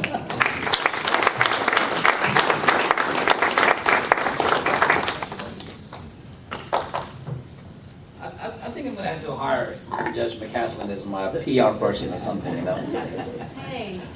No. I don't think he can type anyways. Honestly, Judge, thank you for making those heartfelt comments about Grad and what Grad had meant to the Hancock County and also for the whole region. I really admire what you said. I think I heard you the longest speech that I ever heard, you know, the time that you were on the Grad board. I think the one thing that came out of that you would see is that he talked about the parks. I believe that one of my first projects here was the Raspberry Park, you know, and I think it's one of the jewel in the 7 counties. But at that year, we have parks in all 7 counties, you know, getting the money for. Then after that, they came in the wave of water systems. So we got a 201 plan in every single community. We started building the water and sewer systems in all the counties. So I think the thing is that my point is that something is happening in Washington. They're gonna open up new programs. We make sure that in our communities get the advantage of all those things, you know. So, and that only way that could happen is that we have we have your wish list, what you want to do for your community. So when something opens up, you can kind of matchmaking and all those things to go and now find the money for those things. So do think about, you know, if I can tell you that sit down with whoever you trust, in your community, city, county, whatever that is, and then figure out what your vision is, what you want to accomplish while you are in the office. Maybe jot down those things and talk to us, talk to our staff. And if you want, we have done that in the past too. We have met with the city commission and the county fiscal court and worked with them to figure out what their vision is. Because I think, and I tell the congressional delegates, you'll find out that every senator and congressman staff do attend the grad board meeting and work with the grad staff. And they always constantly ask, what do you want in Hallsville? What do you want in Calhoun? So we cannot tell them until we know exactly what you want. And so what we do is we sit down with them and give them a list of the project that they are working on or their needs are, so they look good because they want to make their bosses look good in Washington. And so that way, I think we kind of we win all sides. In the end, I think the grad community is wins on that too. So please do so. And also that what you're hearing now today is being taped. You're going to see that on the YouTube. We have grad YouTube site. So in case you want to refer back to us what the discussion was made in all different programs, you can always do that. Or you can ask your colleagues to please watch the YouTube. And then you can find other stuff on the grad YouTube that will be helpful to you as well. And the lastly that I was going to say something and I already forgot about that. So I think what we're going to be asking now is have some of the board members. But you heard from Judge McCaslin, and that's what the grad board is all about. If I have an if I have an elected official like that talking to us, believing in grad, that's what grad staff can do what we're doing, and it makes it a lot easier too. What I really want to talk about was that you heard from what Judge mentioned. You're going to hear from other counties. And in the last 50 years, I've always had this competition. People ask me, from Owensboro or from Henderson, they're all, gosh, you are located in Owensboro, so you do everything for Owensboro. You spend all the money in Owensboro. You hire staff in Owensboro and everything else. Why should we pay the dues to you and everything else? Now I hear the other side too. Why should we rely on grad because you guys don't help us in the smaller communities and all those things. And that's why we keep on stressing. We would help anybody from A to Z. It doesn't make a difference. Is it Owensboro or Henderson? If you pay 50,000 in dues or 200 in dues, and you'll get exactly the same amount of service, same level of service, same dedication of service. Because again, it only takes one community to get out, and then all of a sudden that spreads out, and then we can't do those things. And that's why it doesn't make a difference. We do sometimes. Yes, we do sometimes for some communities a lot more than the others because they need those things. And there are some programs that fit them as well. But you also help work with the other organization in Davis County, in Henderson County, that ultimately helps them and also helps us too. So with that, I'm gonna we have invited Mayor Austin from the city of Henderson, also Judge Henry from from Webster County to make some comments. Thank you. Again, good morning, and it's a pleasure to be here with you today. I know if you're newly elected, I know you're gonna enjoy your next years, and if you're re-elected, you already know how much you're gonna enjoy your next year, so it's a good thing all the way around. The most important thing that I've learned in my 8 years as mayor is to get to know your fellow city officials that are in your relative size. And we all have, those groups all have similar problems and they have similar opportunities. And that was so important to me that 4 years ago, I spent about a year organizing a group of cities that were 20,000 and above, excluding Louisville and Lexington, to meet quarterly and talk about opportunities and problems that we were having, because they were all the same. It didn't make any difference if you were at Ashland or if you were in Paducah or if you were in Henderson or you were in Owensboro. We found out we had a lot of similar opportunities and similar problems. And that group, after 4 years, is still getting together quarterly. We meet in Elizabethtown each quarter. And we'll have 40 to 45 people at those meetings. It'll be mayors, it'll be commissioners, it'll be city managers, according to what we have on the agenda. It may be HR people and it's been a tremendous opportunity for us. GRAD gives you, as a smaller community especially, some of those same opportunities. it's a tremendous resource, as you've heard from all of the other folks, but I'm also going to mention to you that the GRAD Board of Directors meets 6 times a year. And whether you're on the Board of Directors or not on the Board of Directors, I think it's very important that you attend those meetings. And if you keep your eyes and ears open, if you attend those meetings and you keep your eyes and ears open, you're going to learn things, and you're going to see opportunities that you can go after and make your community a better place to live. That's a great place to start, to know other city officials that have the same jobs as you have and the same hopes and dreams that you have for your community. I'll tell you another part of being a city official that is extremely important and gets more important every year, and that's knowing your state officials, your state representatives and your state senators. You've got to get to know those folks and let those folks know you. There's more and more coming out of Frankfort every year that impacts cities. One of the biggest things that's impacting cities right now is the CERS pension plan, which it's having a tremendous impact on cities the size of Henderson. In fact, we're talking about on our pension with our hazardous and non-hazardous, over the 5-year period that the new plan is in place, it is going to cost cities like Henderson, Madisonville, and Hopkinsville an additional $10 million cumulative to provide those pensions. In Owensboro and Bowling Green, that number is about $30 million over the next 5 years. So it's a tremendous impact, and it's going to have an impact on your communities as well. What the cities are asking for is to be separated from the rest of the pension system. Cities have paid their invoiced share of the pension system ever since it was established. Therefore, the city CERS plan, city and county, is about 62% funded. That compares to the Kentucky, the KERS plan, the primary plan for state officials, is funded at about 13%. But we're getting drawn into the big problem that they're having, and some of these costs are reflecting that more than what our costs are. And so it's a big, big problem. You need to know your senators, you need to know your representatives. They need to know how things that they're doing in Frankfort impacts you. And I just can't tell you how important that is. One other thing I want to tell you with these pensions,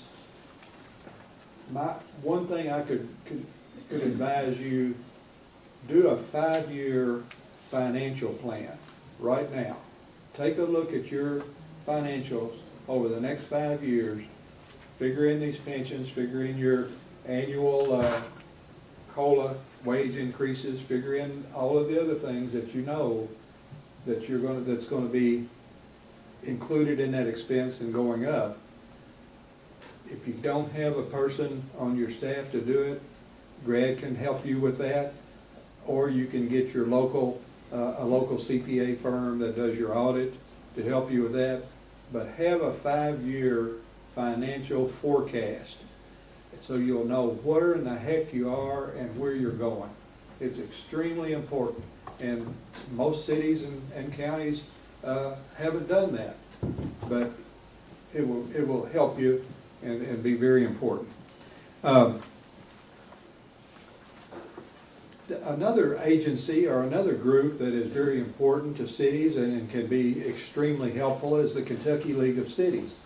And the Kentucky League of Cities, 99% of the cities in the state belong to that organization, but only about 50% of the cities actually really participate and take advantage of all they have to do, all they can do for you. A couple of things coming up that you might be interested in, and it's well worth your time. The Kentucky League of Cities is going to have 2 official city academies. And one of those is going to be right here in Owensboro on January 23rd through the 25th. And I have brought the schedule, the meeting schedule and the agenda for those meetings in case anyone's interested. And the other thing is an event that will be held in February, and that's the it's City Days and City Nights that will be held in Frankfort. And it's on February 13th. It's an opportunity to network, advocate, and talk to those representatives. They'll be available, representatives and senators will be available all day. Call in advance and they will set you a schedule to be there because they know city officials are coming. And then that evening they have a reception, and about 80% of the legislators in Frankfort will attend that event. And they have a heck of a feed. That's why all the legislators show up. And but it's a good event and something that's worth the drive up there. And it's over at a time when you gain the hour coming back on the time. You can drive up and drive back. Doesn't even need to be an overnight thing, but it's a really, really good thing.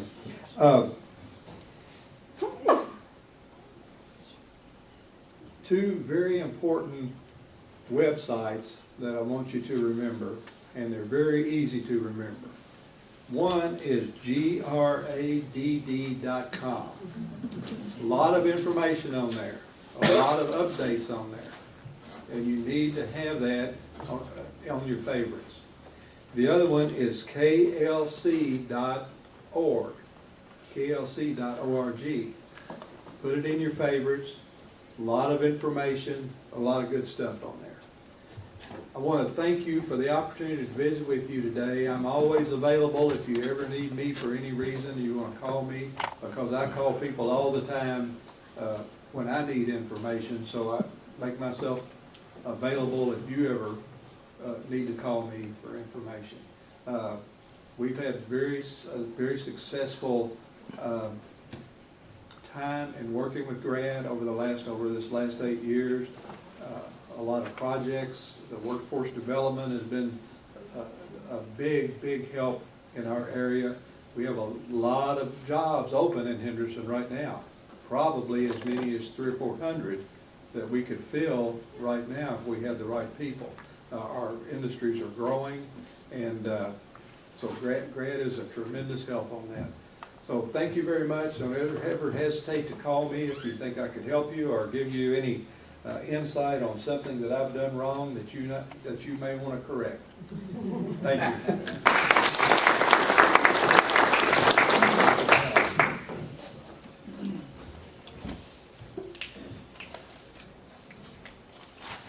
Good morning. Morning. I think it's still morning. I believe it is. Get a bunch of politicians up here talking and time goes by pretty slow or fast, depending upon your view on that. Real quick, I appreciate the public service announcement to 10 as far as this being on YouTube. I'll try to keep this probably a little more nicer than what it ended up. So they said it could be. Yeah, I did. I got the memo. Magistrate Townsend is out here from Webster County this morning. He and Magistrate Felker always like to talk about how long that I talk.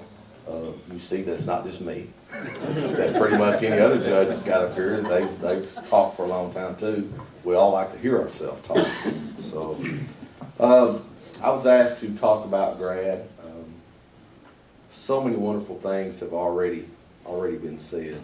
A few things though that I would like to at least mention. As a whole, GRAD definitely brings our region together. It's an opportunity for us to get together to talk about things that are going on within our region, to work on solutions for that, and then also to be a voice, whether at the state level or the federal level, to be able to share that. Collaboratively, it's always you maybe gain a little more because that you talk as a group more so than just individuals, and GRAD lets us do that. It's that voice for the region. It also helps build relationships, you know, with whether we're on our own counties, our own cities, whatever community that is. You know, we have a lot going on. Within that, we may go to a Frankfurt for a meeting, we may go to a conference, but GRAD gives us the opportunity to build relationships with each other, to be able to work out problems, to be able to see how someone else is doing something. On that note, Judge Thurman, I public or privately have said how much I appreciate what you've done for me. Judge Thurman was one that I always called. I've been judge executive now for a little over 2.5 years. He was the one that, you know, I looked to. Webster and McLean was pretty close together in size and had a lot of the same issues and the way that he did things. And I appreciate him always taking my call and always being willing to help me. I appreciate that very much. It was a lot bigger help than what you probably thought that it was. I truly appreciate that. On an individual, as far as communities go, we've talked about grants. We've talked about the different things that are done. Webster County is similar to what everyone else is as far as the CDBGs. We're building a new senior center now, something we're very proud of. That's all because of the CDBG and some co-service money that we've ended up that no local tax dollars is going for that $900,000 building. And our seniors are going to have a place that they can access easily. They don't have to walk through the rain to be able to get to the door. They'll be able to pull up underneath the shelter and get out and go in and be able to assemble together. Our seniors, without a doubt, that's a very special place within my heart because just the way that society has become today, we not communicate like we used to. We communicate differently. We either text, or email, or message, or tweet, or Snapchat, or all these other things that are going out there. And not that some seniors don't do that, but a lot don't. And even with our own families, you know, I think you all would say that you don't communicate the same way that you used to. But the folks that are kind of left out there by themselves are our seniors because they don't do that the way that we do. Without a doubt, a lot are lonely and they miss that time just to be with somebody. Our senior centers gives that opportunity. They can be together, they can talk about things. You know, it's much more than a meal. Much more than a meal. It's just about the chance to not be alone. We go out, and I say we, but we go out and we serve meals to those that are homebound. We serve 29 meals in Webster County. There's 60 on the waiting list. There's 60 senior citizens that cannot have, they cannot get out themselves or have a means of being able to go out and get food.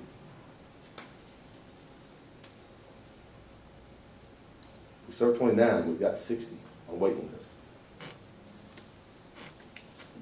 This is not just programs, this is not just politicians up here saying, oh, this is a good, you know, this is a good group to be a part of, glad you could be here today. We're talking about older Americans, maybe people even within your own family or neighbors, that do not have a means of being able to eat efficiently daily.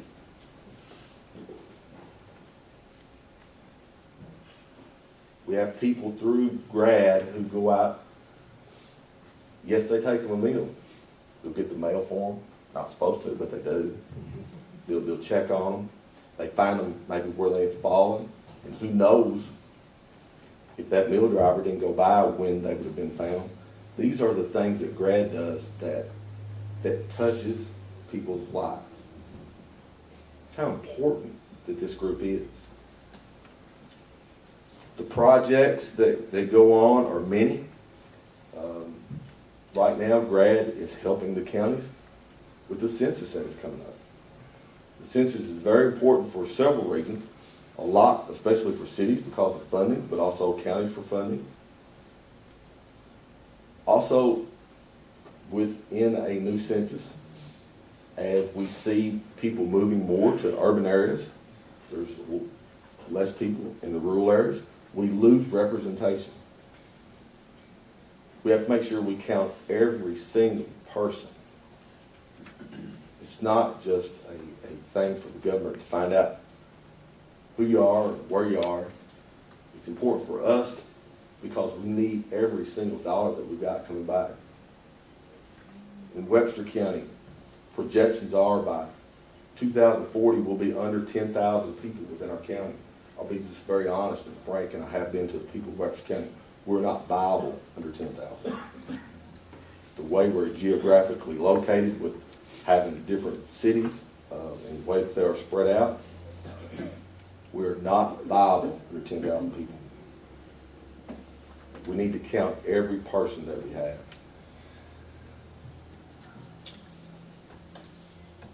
We also have to improve our infrastructure. Without a doubt, I think in a state and a whole of cities and counties, infrastructure, because it is so expensive, because there are not as many, particularly 100% grants that are out there, our infrastructure has fallen. I mean, without a doubt, I don't think anybody would raise their hand and say, yeah, we have all brand new water lines, we have all brand new sewer lines. A lot of those are problems.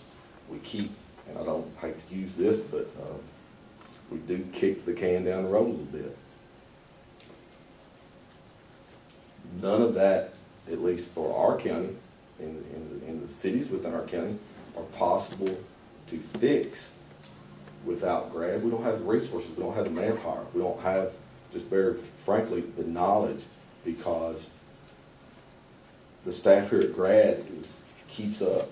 They know what the latest is. They know what, they also work with the people in Frankfort who, and so they know what they're looking for when they see these grants comes in.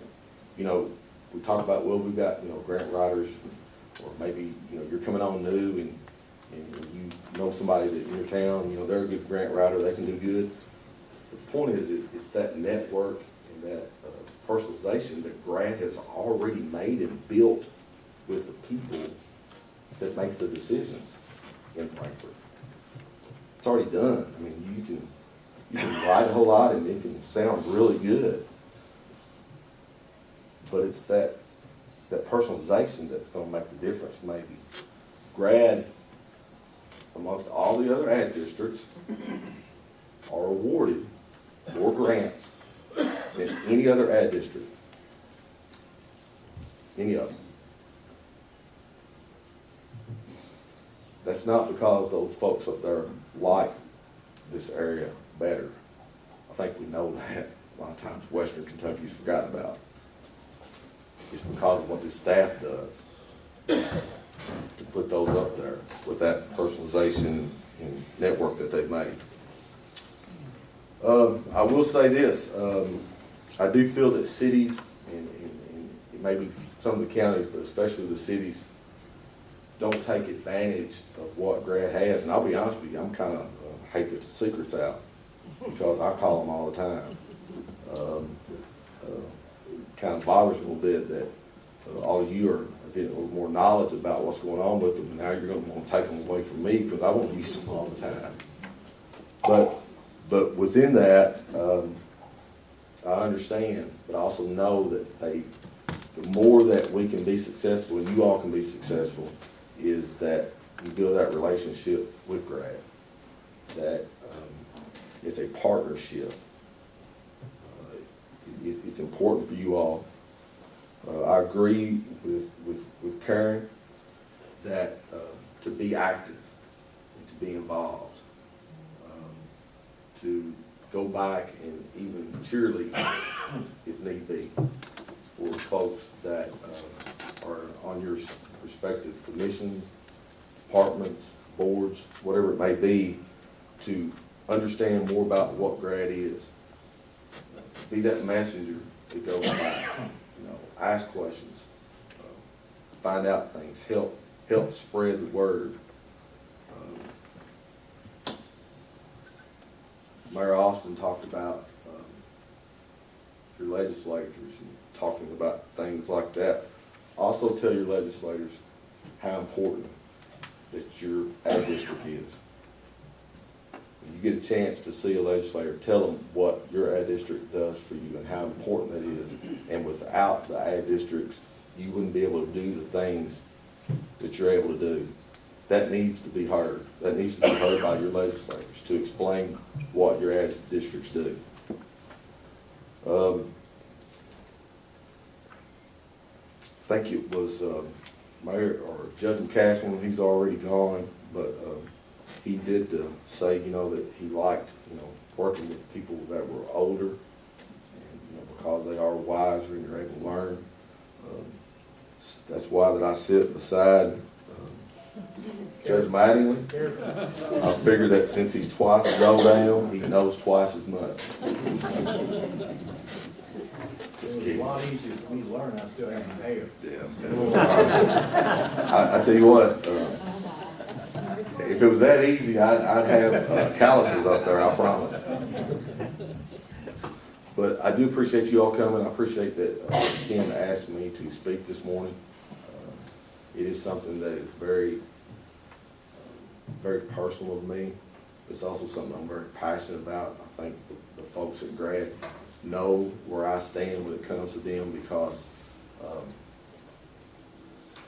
they have helped me over the last 2.5 years, helped me to be able to do my job, to bring things back to my county, to help with my county, and without them, there's no way that I could do that. I'm also thankful for the other elected officials, and we have, again, Magistrate Townsend. We also have our new jailer, Morgan McKinley. I'm glad that both of them are here from Webster County. I don't see anyone else, I don't think, from Webster, but I'm glad that they're here. Without a good court, without a good supportive fiscal court, the success that we've had so far, we couldn't do. Also know that the success going forward, we can't do without GRAD. So, thank you all this morning.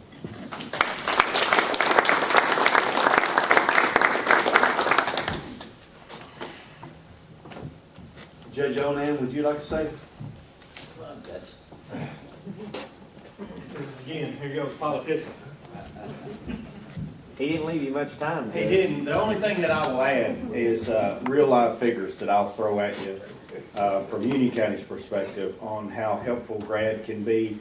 I was appointed back in February, and man, you talking about learning to drink from a fire hose. That was something I think actually I showed up. I was appointed on Monday, had fiscal court on Tuesday, showed up here Wednesday 30 minutes late. And Judge Thurman was the first face that I saw, and I have known him through Farm Bureau, and he has been tremendous. And all of these gentlemen have really taken me under the wing and kept me out of the weeds, so to speak, from time to time. But I will say, I inherited a real issue in Union County, which was a flood wall in the city of Sturgis that had the potential to be decertified. And so what happens when a city is decertified, then all those residents have to have flood insurance. We know how expensive that is. And Sturgis is mainly a retirement town, and so a lot of equity is built up in those homes. And what we were going to see was Sturgis was going to turn into Old Shawneetown right across the river. That's what happened to them. And people fled from that scene because of the decertification. So we're trying to figure out a way to come up with a $1.3 million fix for our flood wall. Absolutely, the city of Sturgis absolutely has zero money to apply towards that, and the county at some point was going to be on the hook for that. So I get a call one day from Joanna, and she says, I'm going to approach this in a completely different way. I don't know if it'll work, but I'm going to give it my best, which I knew. I haven't been here very long, but I knew that I was going to get her best, regardless of what happened. And so, so far to date, we have received 800-something thousand, and we expect that entire fix to be paid with by grant money because of the creative thinking and the tenacity of this staff. I can take no credit for it. I got a lot of credit on the campaign trail for it. And obviously, like politicians do, Judge, we took all advantage of it, but it literally, Joanna and the grad staff need to have a plaque on that flood wall, and we hope to go to bids this spring, and that's just because of their hard work. So for the city of Sturgis and the county of Union, we are eternally grateful for grad. And so, and the real interesting thing about that project in particular is she approached that from a standpoint that had DLG scratching her head when she pitched that deal to them. But now we have DLG funding that project and wanting to be helpful. And so I have found in my short time that the grad staff and DLG have been very supportive and want to help us. We just have to figure out a way to make it, all the connections work. And this staff, this office is fantastic at what they do. And so hats off to you, Joanna and staff, and grad, and everybody. Thank you.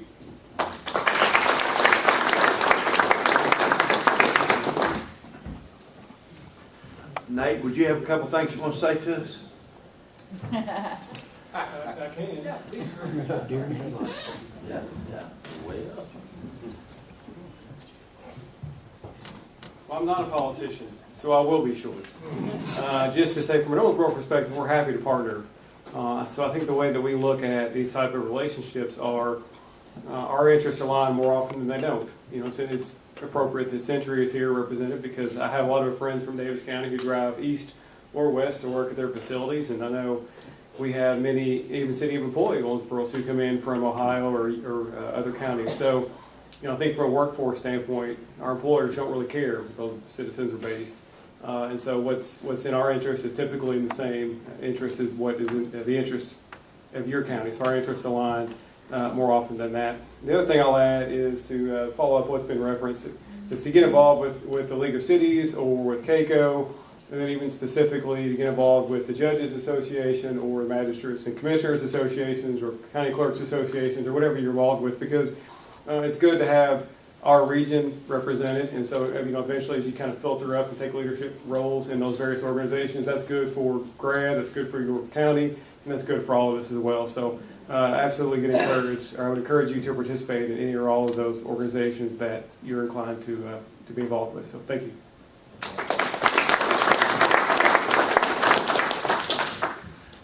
And we can't end this without asking our friend Bob Howard if he has a few things he wants to say.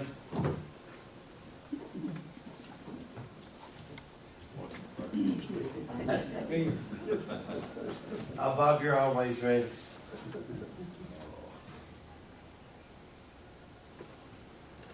I don't know where to start, but many years as elected official in Whitesville and then 40-some years on the grad board, I thought I knew everything, and I do know everything except what I don't know. And the only way to find out is to participate. Karen said something about the acronyms a while ago. My first national meeting I went to, I had an envelope in my pocket, and as they started mentioning acronyms, I'd write it down. At the end of the meeting, I had a whole side on one of the envelopes and part of the other one was acronyms. So, as Judge Thurman said, if you don't know, call and ask. And I would encourage you to, because that's what the staff is for.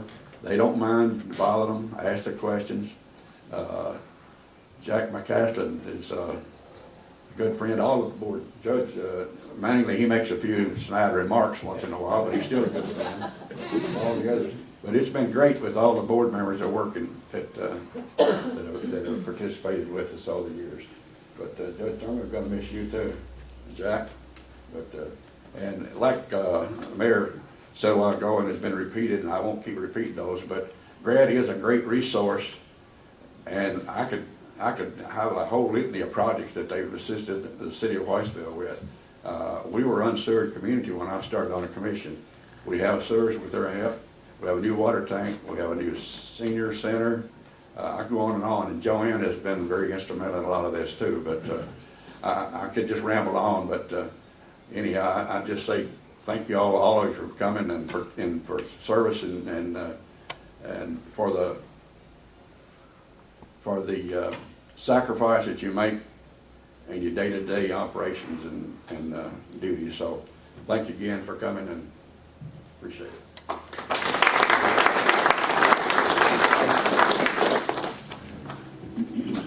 Yeah, she'll leave pretty good at time, so, I'm sorry I said that, she gets up and leaves.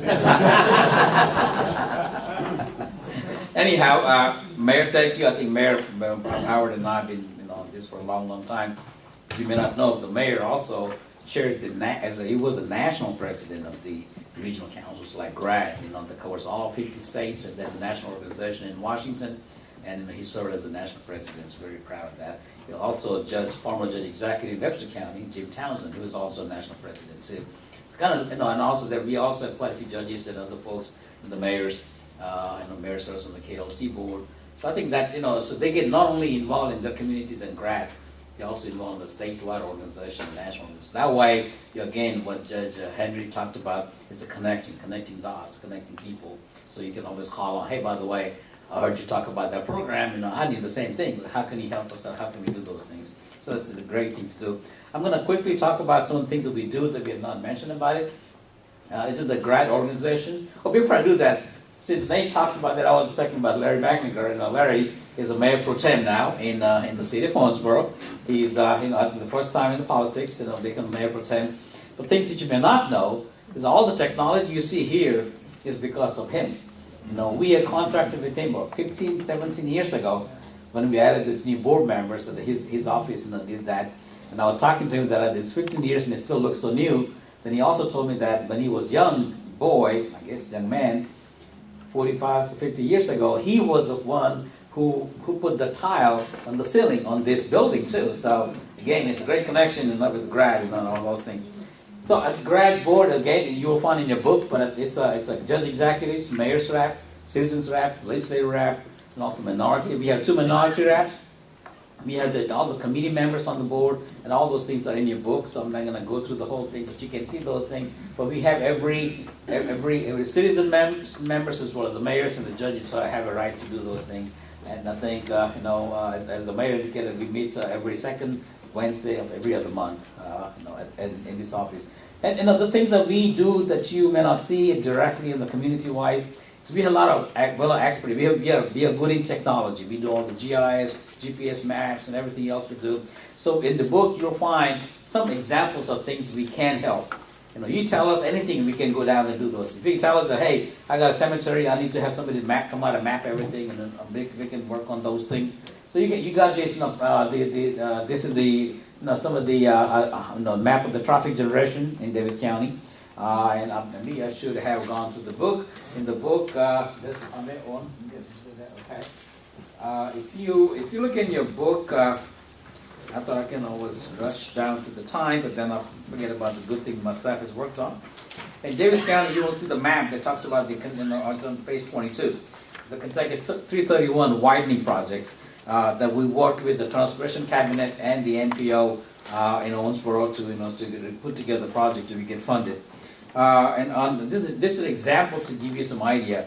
In Henrico County, there's a Windward Heights water line rehab that we're working on. You can see the map. All the maps are done by GRAD. We have the aerial maps, and we have the recent flown map. Then we added different projects into that, so that way we can help your project shine in the competition statewide and get the money that you need.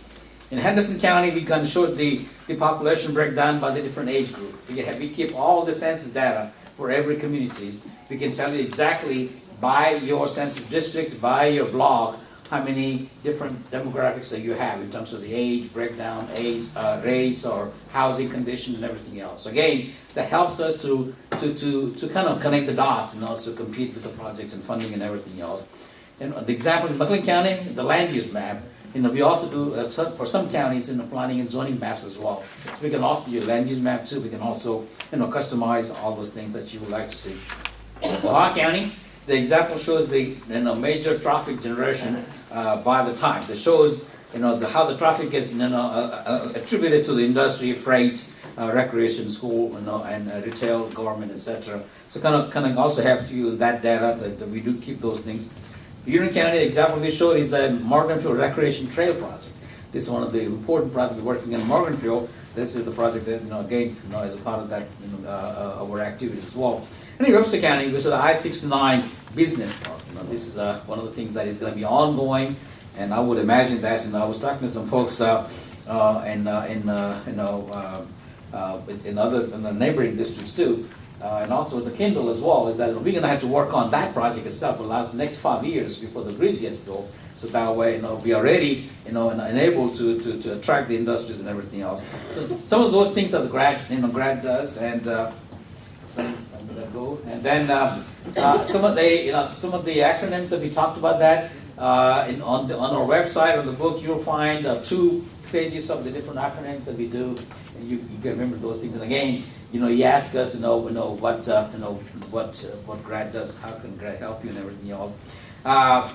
And you got the rest of the information in your board book as far as the list of the board members, the bylaws of the GRAD, because every organization has to have bylaws that we have to operate under.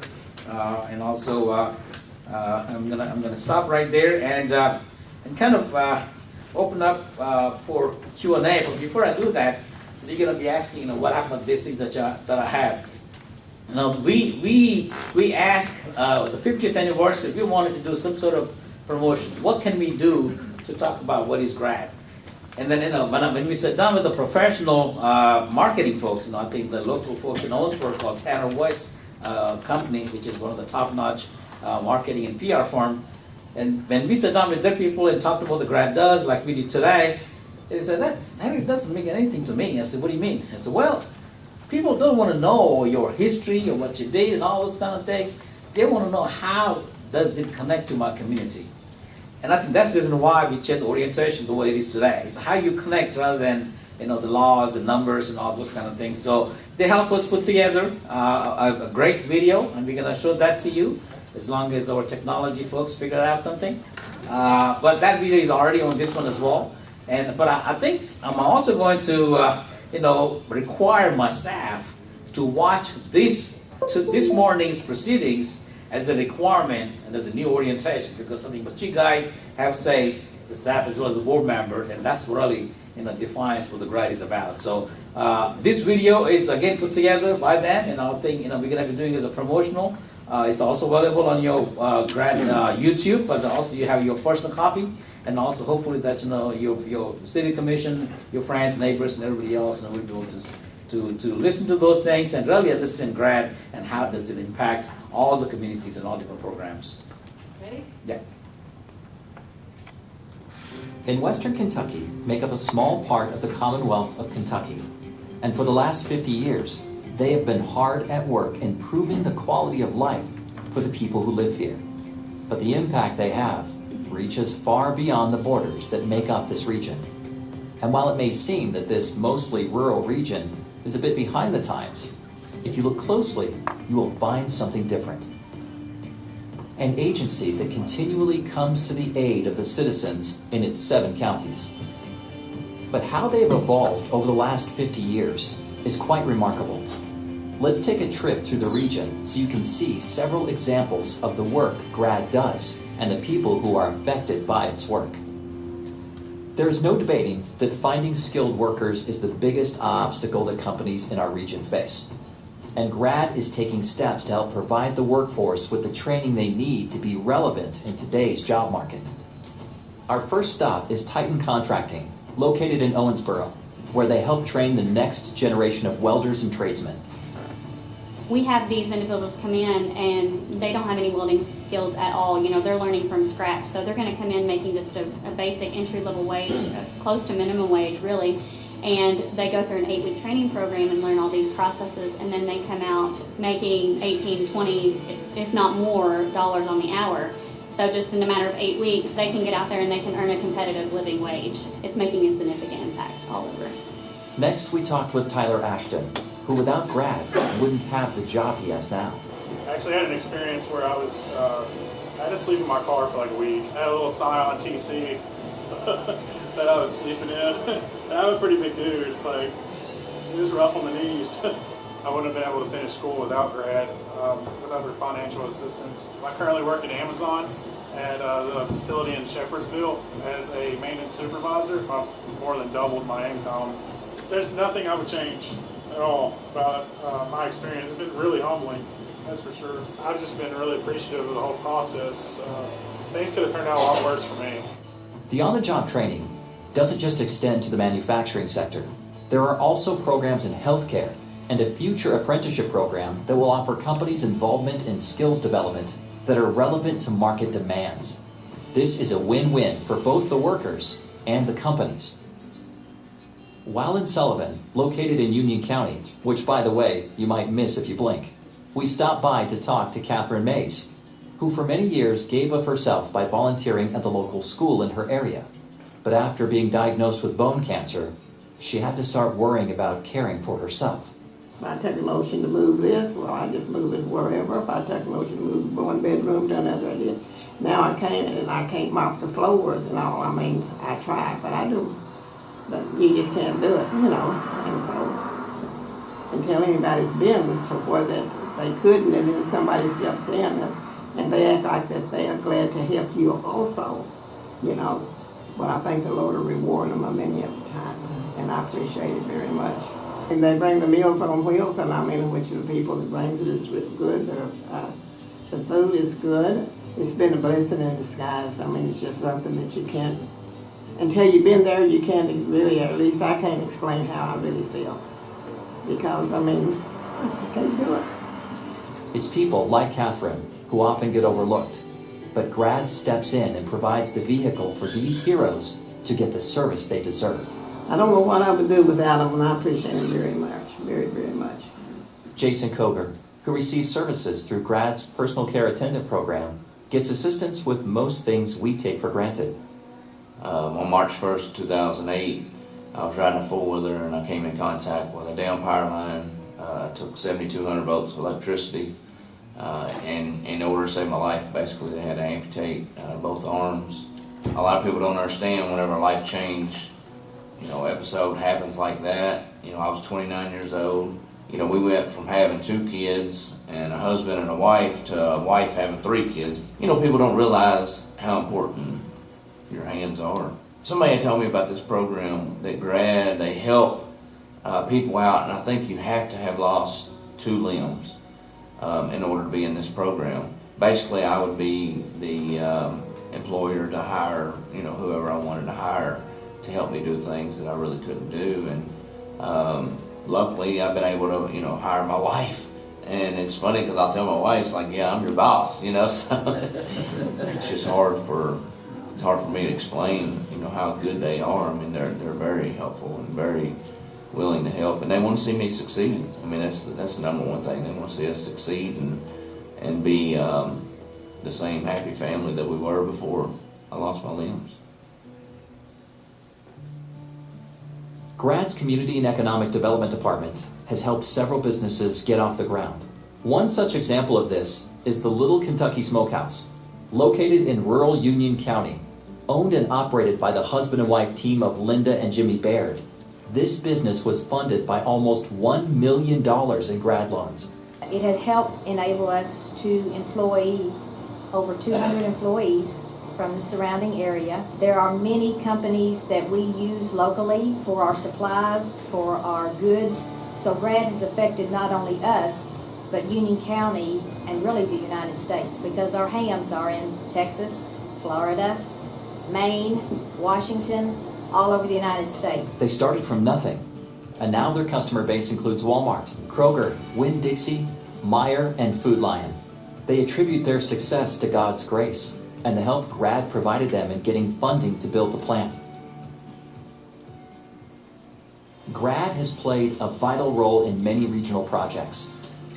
Over in the McLean County area, they helped organize and fund the updating and combining of several water systems, doubling its capacity, and turning it into a regional system that now provides over 2 million gallons of water a day to its users. We really consider this regionalism because this is one of the first true efforts that we have ever had in this county of uniting everybody behind a common goal for a service. This plant opened into full production in early April of this year. To say it's been a success is an understatement. The involvement of the Area Development District has been key. They have directed us through the processes, and without that without that assistance, we would be struggling still, probably trying to figure out the direction to go with this. Next, we look at the Natcher Bridge project. The bridge was constructed for two reasons: to relieve traffic congestion on the aging Owensboro Bridge in downtown Owensboro, and as part of a larger project to make US Highway 231 a 4-lane road between Owensboro and Interstate 64.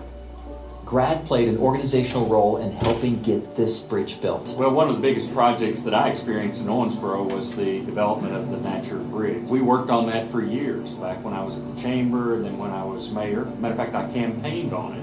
The great thing about GRAD is that there is a group of highly trained people who specialize in things like transportation planning and can work with the federal government, work with Frankfurt and all that to get the money here. So as a funding source, as a planning source to tie into the federal plans and all that was absolutely critical, or you would not have gotten a bridge across the Ohio River. One of the more exciting projects for the area is the I-69 project. We talked with Judge Executive Brad Schneider about the impact this will have on the region. I-69 is one of the most transformational infrastructure projects that this generation of Northwest Kentuckians will see. It has the potential to truly energize and transform the economic futures of towns in Northwest Kentucky and Southwest Indiana. The GRAD staff have been much more than just support. They've also helped lead in this respect because they understand the economic potential of this and how it can affect our region. And so they didn't merely just wait for instruction. They got right in there with us. And I don't think it could have gone as well without GRAD as it has, so we really appreciate that. That brings us to the Bluegrass Crossing Industrial Park. With many counties limited on the amount of land they have for industrial development, this project brought the counties of Davis, Hancock, McLean, and Ohio and their resources together and created something that can benefit them all. We have three industry there now that employ about 900 people, and we encourage them, obviously, to hire people from the counties represented as a part of Bluegrass Crossings. You know, if we were just a private organization out here trying to do something on our own, we wouldn't have the knowledge, the experience that GRAD has offered to us. So it's made a good team. Volunteers who want to be involved, and our organization knows how to get involved. Another meaningful project, the Connect GRAD Internet Service, provides internet to a user group that wouldn't have access otherwise. Connect GRAD is not there to make a dollar. They're not there to make a profit. They're there to provide a service to people who would otherwise not have that service. I had a gentleman who lived in Ohio County, and there was some concern about the speed, and he actually came to me after one of our meetings and said, "I want to thank you, Judge, for continuing to support it, because without that service, I would not have been able to complete some online classes and get my baccalaureate degree." We have seen just a small sample of the projects that GRAD has been a part of for the last 50 years. But it's not just the past that excites us, it's the potential for the future. I want to thank all of you watching this video for trusting in GRAD for the last 50 years and believing in what we do and how we help the communities. However, the next 50 years is in your hand. You need to decide what type of mold the GRAD should be coming in to meet the new demands of the local level. So I would charge all the cities and counties, or elected officials, citizens, nonprofits, and everybody else to really come back to GRAD and say, by the way, we want you to tackle things like this because you have that connections with the people and also with the success in the past. So I would charge and challenge all of you, to really help GRAD out to see the brighter future for the next 50 years.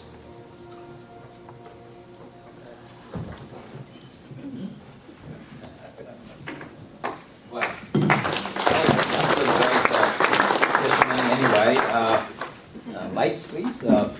Okay, I think we are getting to the point now is the Q&A, I believe. And if you have any questions, anybody have questions, please ask right now. I know you are going to get lunch, so don't worry about that. But I do have some questions that I was brought to my attention, before the meeting. So I'm going to just go ahead and ask them, maybe talk about that. I think something was, the video did talk about a little bit, But he said that during my campaign from my office in my community, I heard about the internet and something called Connect Grad. And what is it, and how my citizens can get better service from the Connect Grad. Even though it was mentioned a little bit, we are fortunate to have Judge Mattingly as the chairman of the Connect Grad. Would you like to make any comments on that? What you are doing to make it better service for the citizens as all the 7 county judges?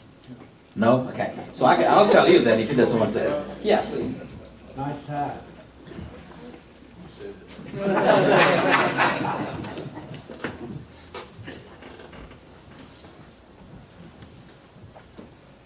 Connect Grad is one of those things that, for me, it was really hard to get my arms around it and try to figure out why we even bother with it.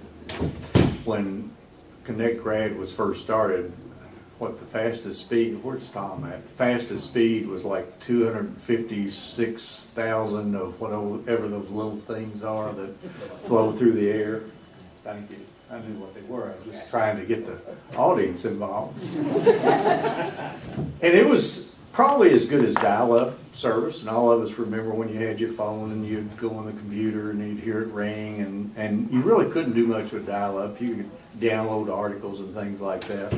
But if you tried to download movies and those things that really took some high speed, you couldn't do it.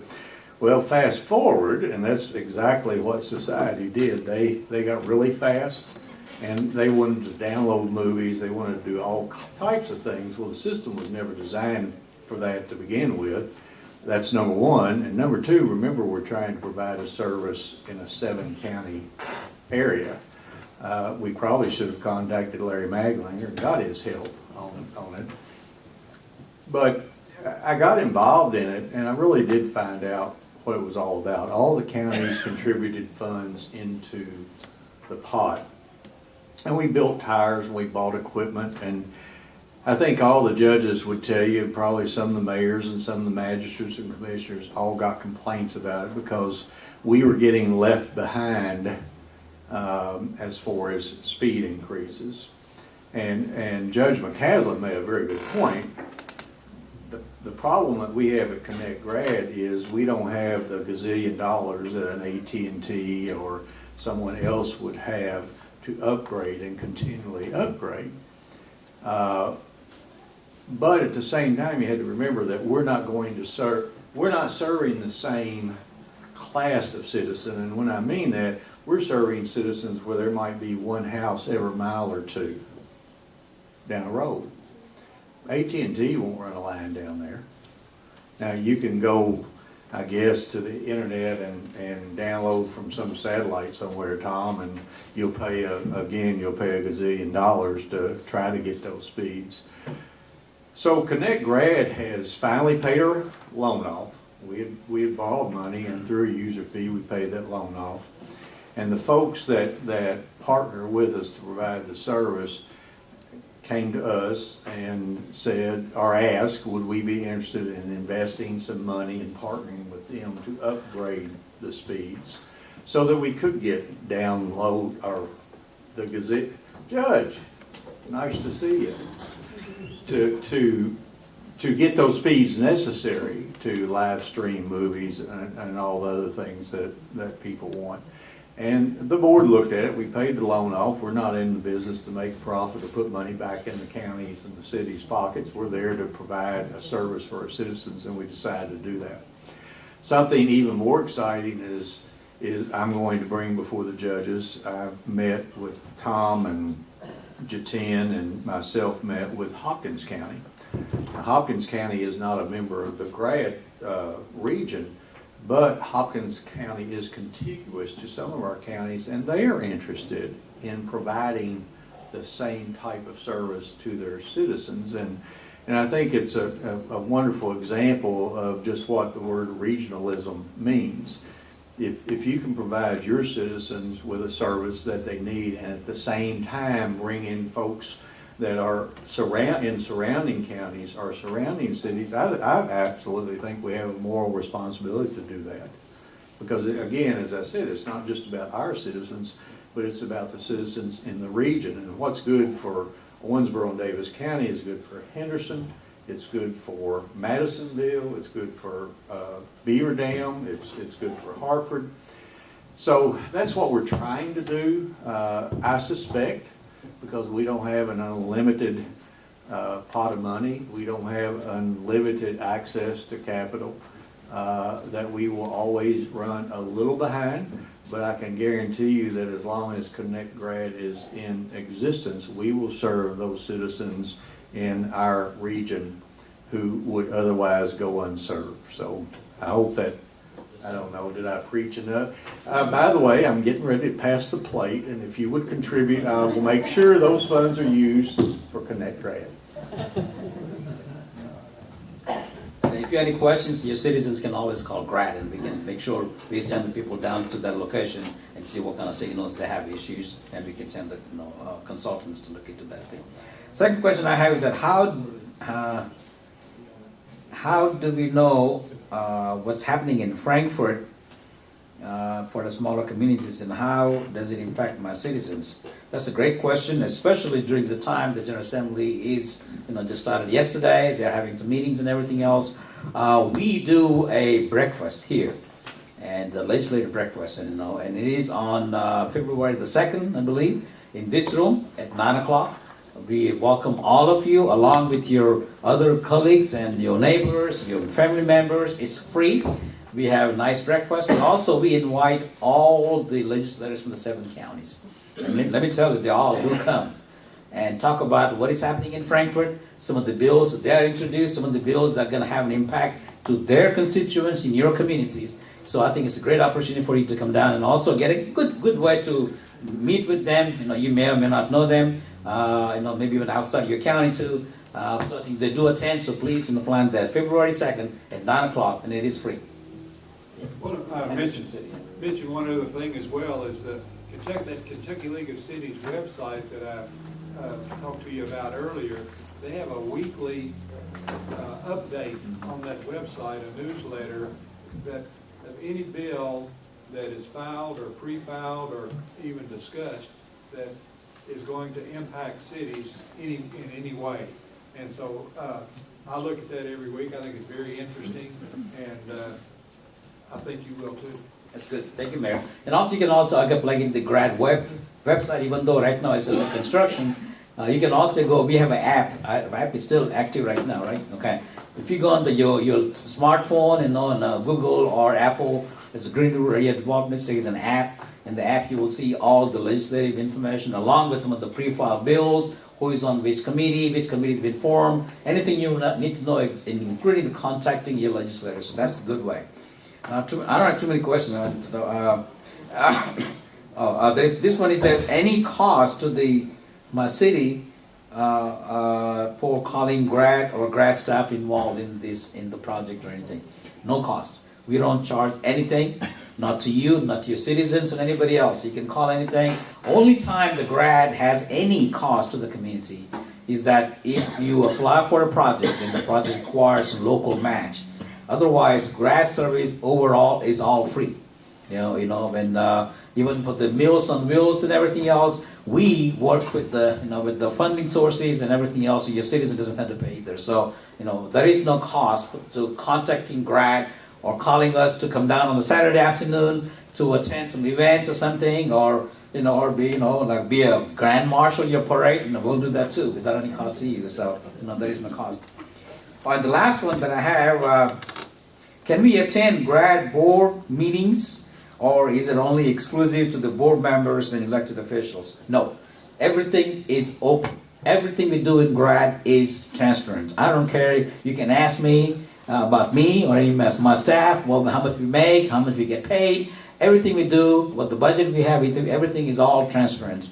And you can also go on the website and get most of the information as well. But you saw in the book, there is a one page about transparency, and that says that by law we have to provide all those information. And I think it's more important because most of the time, as a human being, we're apprehensive because we don't know the whole story.